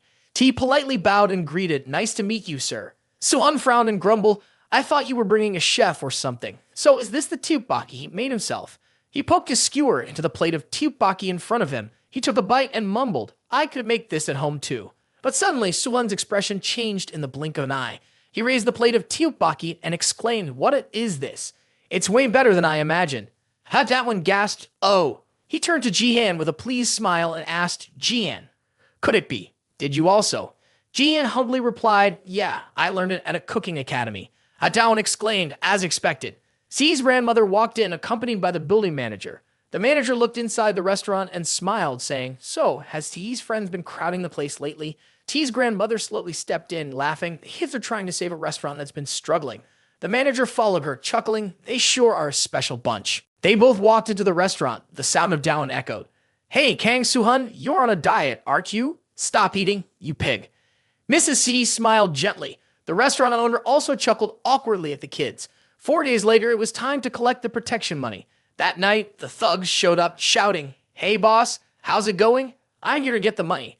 One of the thugs casually stepped into the dimly lit shop, holding a cigarette, and looked around, muttering, what's this? Where'd that old woman go? Someone was sitting quietly waiting for him. The thug noticed the only customer in the shop and sneered, first time I've seen this place have a customer. He called out, hey, do you know where the old lady who runs this place went? The customer didn't respond, only lowered their head in silence. The thug swaggered over, grinning widely, took a slow drag from his cigarette and said, you didn't hear me calling, huh? Guess you're too busy enjoying your meal, huh, customer? The thug nonchalantly flicked his cigarette ash onto the plate of tteokbokki in front of the customer, arrogantly laughing, relax, huh? Getting some extra toppings with your service. The restaurant was still. Suddenly, the thug was sent flying through the air, crashing straight through the glass door. The three other thugs outside froze in shock, staring in disbelief at their comrade, who was now sprawled on the ground. Hadawan rushed in and shouted, you crazy guy. What are we supposed to do now with the door busted like this? I just went to the bathroom and came back to this mess. Suhan is the mysterious guest. He slowly stepped out, irritated, and said, this is my revenge on them. The thug leader outside looked at them in surprise. Hadawan glanced up at them and muttered, remember to follow the plan. Suhan smirked and replied, of course. Excited, he charged straight at the thugs, shouting, it's fine to beat up a few dogs every now and then. The thug leader, still smoking, ordered gruffly, take care of him. The thugs yelled, yes, boss, and charged towards Suhan and Hadawan. Suhan single-handedly blocked two simultaneous attacks from two thugs. He handled their punches effortlessly. The thugs shook as they tried to fight back, hissing, kids shouldn't interfere in adult matters. Suhan arrogantly responded, "Hey, uncles." He grinned, glaring at them, and said, "Don't you know the kids are pretty scary these days?" He grabbed the wrists of the two thugs, twisting their arms and causing them to scream in pain. The thug leader continued smoking, quietly watching the scene. Dawan chuckled and said, "Kang Suhan, that jerk is clueless about everything except fighting." He turned to look at the other guy and muttered, "All right, then I'll show you too." Suddenly, the burning cigarette the guy was holding flew straight at his face. Dawan swung his hand to block it, shouting, "What the hell?" out of nowhere. Before he could even recover, the leader charged at him, throwing a series of punches. Dawan had to scramble to defend himself. One of the blows landed on his cheek, and he winced, letting out a quiet, "Ah." He thought to himself, "That was fast. When did he get right in front of me?" The leader frowned at Dawan and grumbled, "You don't do anything yourself, just sit there bossing others around, huh? You're such a pain." This guy was the leader of the World Gang's action team. Dawan felt confused. He doesn't feel like the typical gang boss. The leader swung his fist with a growl, "We're busy here." Dawan jumped back, panic setting in as he thought, "I won't be able to dodge this." He immediately activated his skill, feeling his body surge with extra strength. He dodged easily, avoiding even a deadly punch. Dawan replied, "Looks like we're both busy, huh?" He triggered his speed boost skill and thought to himself, "If I didn't have this skill." He continued tonight and charged forward. The leader's eyes widened as Dawan declared, "I'm going to wipe out the World Gang. No one will be left." Dawan leaped into the air, soaring behind the man, and kicked out. The leader, startled, watched as Dawan activated his speed boost. One snowy night, someone left a large bag in front of a house and walked away. The old woman opened the door, stepped out, and saw the bag. She muttered, "Who could it be?" She looked inside the bag and gasped, "Oh my God, there's a baby sleeping."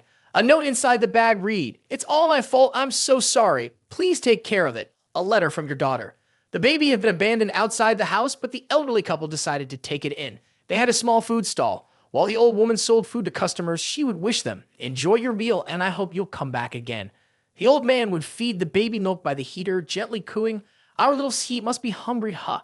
The old woman worriedly asked, "Poor little thing, do you think it'll catch it cold sleeping outside like that, dear?" The old man replied, "I'm worried too." He sighed and added, "We can't keep taking the baby with us to sell food like this forever." When dawn broke, the couple took the baby outside.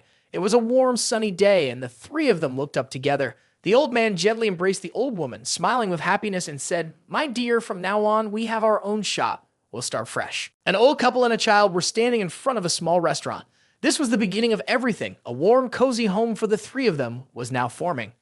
At that moment, Dawan and Suhan were fighting to protect that small restaurant, T's family business. Dawan activated his skill, gave a serious look to the thug, and said, "We're kind of busy, you know." He continued tonight. The thug glared at him. Dawan declared, "Right here, I'm going to wipe out the World Gang." Dawan jumped behind the thug, raised his leg, and the thug, surprised, turned to look. Dawan activated his speed boost skill. With a swift kick, he slammed it into the thug's face. The thug screamed, "Ah!" He took the full blow, and his face turned bruised. The thug bent over, turned his head to gasp for air, and said, "A little kid like you thinks you can wipe out the World Gang." Dawan landed lightly on the ground. The thug swung a punch and growled, "You're daydreaming too much." In the blink of an eye, Dawan darted behind the thug and replied, "No daydreaming here, old man." The thug was startled, sweat dripping from his forehead, frustrated and thinking, "He moved behind me so fast." He quickly turned around and Dawan mocked, "We will do it." Dawan charged forward, looked straight into the thug's eyes, and frowned, saying, "The other members of our group are already focused at the World Gang's base." He thought to himself, "This speed boost skill is really useful." The thug screamed, swinging his fist, "Kid, do you think we're a bunch of pushovers?" But no matter how many punches he threw, he couldn't land a hit on Dawan. Dawan leaned back and dodged each one. He thought, he can dodge and he can also strike.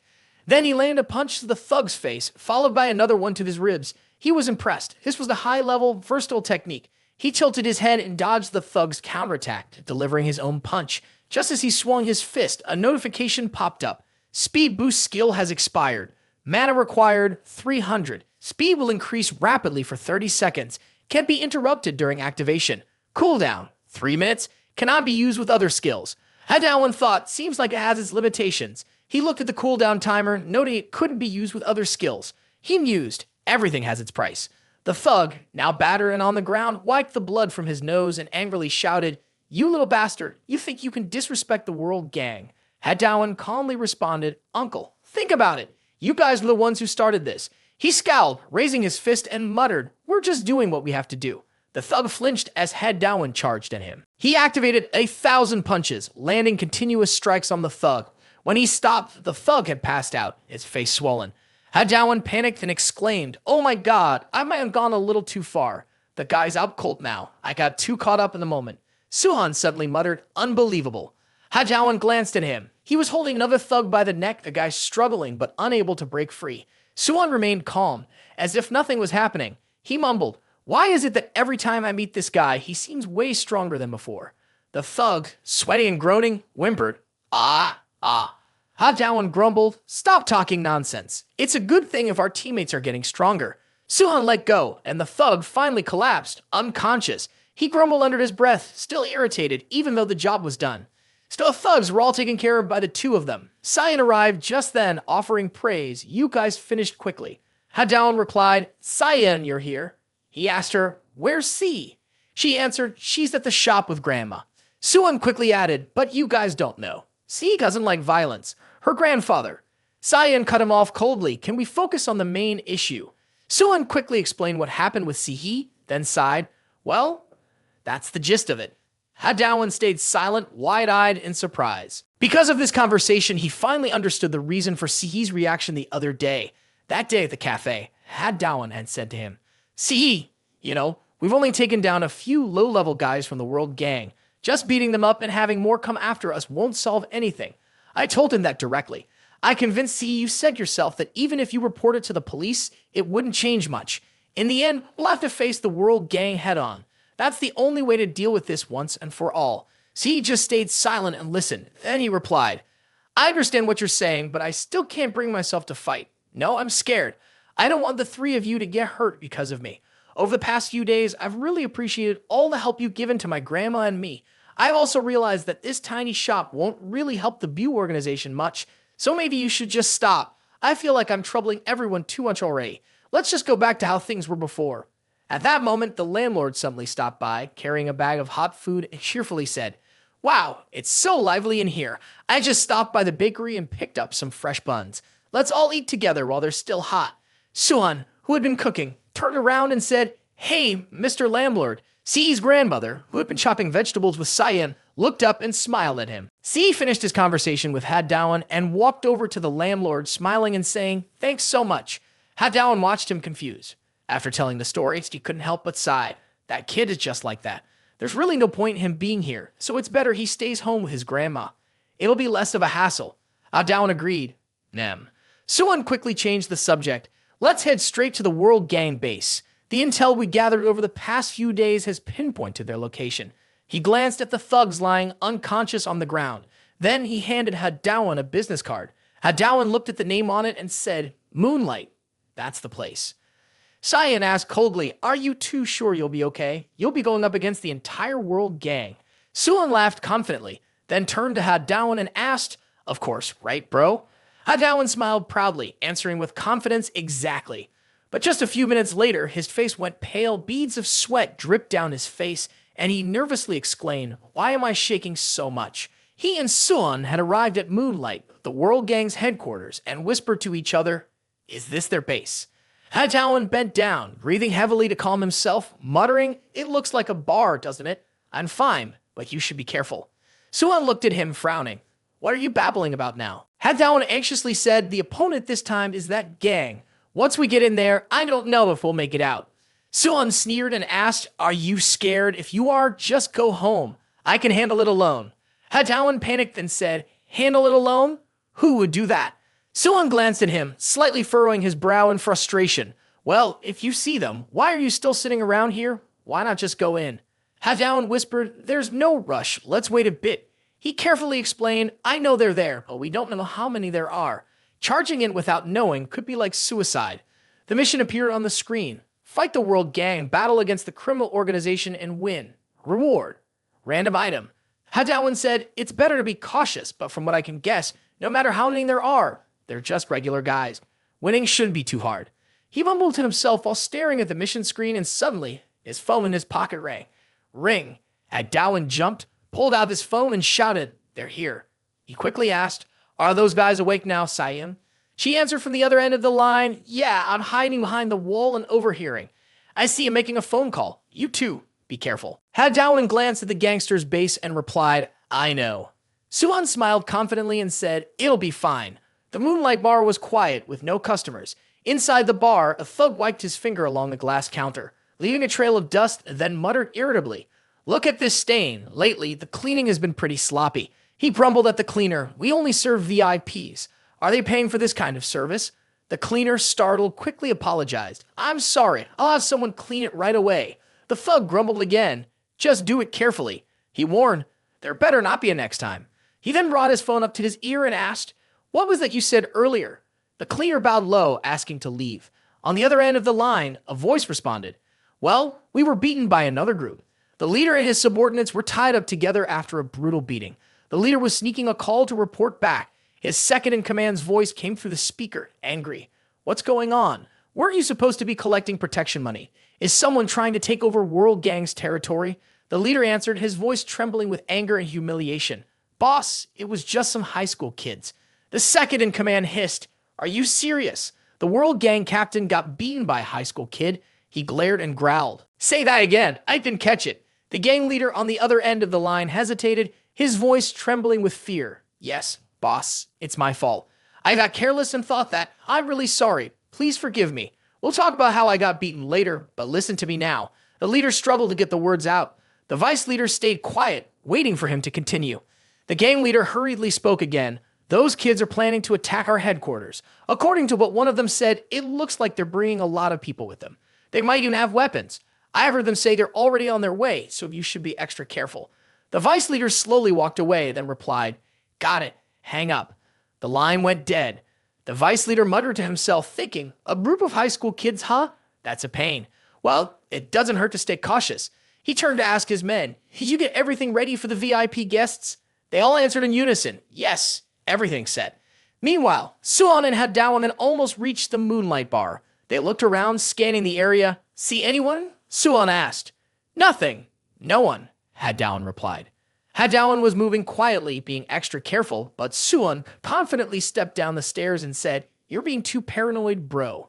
They entered the Moonlight bar without running into anyone. Suan grumbled, "I don't see anyone. Well, I guess I'll just smash everything in here." He walked slowly around the room, muttering to himself, "This is weird though. Where did the whole World Gang go? Why is no one around?" Just as Suan finished speaking, a group of thugs appeared at the corner of the hallway, blocking his way. He gasped, "Oh wow, found them." The thugs, seeing Suan's confident stance, sneered and asked, "Is this where you little punks have been causing trouble?" One of them smirked arrogantly and said, "The boss is overthinking this. These guys, one hit and they're out cold." They turned to Suan and taunted him, "You've got guts to come here and start something. But if you scream and yell, no one's gonna hear you." He grinned haughtily and added, "You're not getting out of here once you're in." The thugs were armed with all sorts of dangerous weapons, from axes to knives. The leader of the group smirked and said, "I warned you. No one's coming to save you here, kid." Suan stared at them and said, "What the hell is this? Why is everyone carrying weapons? You guys trying to play dirty?" Hadawan leaned in and asked, "Do they have weapons?" Suan turned to him with a grin. "Ha ha, everything from hot to cold. Damn." Dawan gave a small smile and said, "Well, guess that works out." He thought to himself, "Looks like I was right about what I told the leader earlier. Our whole crew is ready to storm your World Gang base." It was all part of his plan. He silently thought, "I was just bluffing, but it seems like everything's going exactly how I expected." He recalled what he had said earlier. "You all better be careful. We're going to wipe out the World Gang today." He thought he had warned them like that to make them stay alert. When the guys passed out, he told Cyan to tie them up in a way that still allowed them to use their phones. Cyan was so surprised, she exclaimed, "Huh? You think that's why we waited for them to call their gang? The whole point was to let them prepare their weapons." He looked with satisfaction at the group in front of him, all armed. Suan suddenly glanced down at Hadawan's hand and asked, "Huh? Where'd you get that?"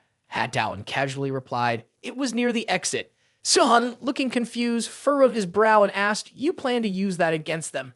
Hadawan didn't answer, but instead shouted at the thugs, "Hello, house owner?" He asked a question that left them completely puzzled. "Didn't you say no one would know what was going on?" "Well, I think it's time to use that skill now." Outside, on the guard platform, one of the swords was missing. Hadawan eagerly thought to himself, "With this skill, fighting is going to be a lot easier. Today, I'm definitely cleaning up the World Gang." Dawan raised the sword in his hand slowly, drawing it out and declaring, "Today, right here, World Gang is officially wiped out. Weapon mastery skill activated. Silver strike sword unleashed." Dawan wasn't scared or intimidated by the thugs like they thought he would be.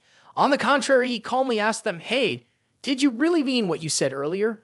No matter what happens here, nobody will know, right?" The thugs went completely silent, confused and stunned. They were so shocked that they couldn't say a word. One of them suddenly burst out laughing, which made the others look at each other and start laughing uncontrollably. They mocked him, saying, "Ha, what are you doing now? Is that it? Haha, I guess kids these days must be reading too many comics at the hot new museum." One thug, holding a knife, eagerly walked toward Dawan with a smug grin and said, "Kid, that's not a toy. It feels heavy in your hands, right?" He was talking about the sword Dawan had taken from them at the threshold. The thug laughed self-satisfied and said, "Just swinging it once would be enough to tire you out." Suddenly, Dawan swung the sword with a swift, clean cut, slicing off a lock of his hair. The thug froze, staring at the strands of hair falling to the ground. Dawan clicked his tongue and replied, "Well, it definitely can't be a toy." Dawan smiled in response. A thug, drenched in sweat, stared at the freshly cut hair on the ground. Dawan lifted the sword into a ready position and grinned, saying to him, "It can cut through anything really smoothly, you know. Weapon mastery skill activated." The thug, enraged, grabbed a knife and charged forward, shouting, "Ah, looks like when you were younger you used to watch people handle swords, huh?" Dawan didn't answer. He quickly moved forward. The thug, still smug, was saying, "Real combat is going to be very different," when Dawan struck him with a slash to the shoulder, aiming straight for his neck. He thought to himself, "Even so, I haven't really cut anyone yet. I should probably just use the back of the sword." He flipped the sword around, holding it by the spine, and struck the thug's neck with the flat side of the blade.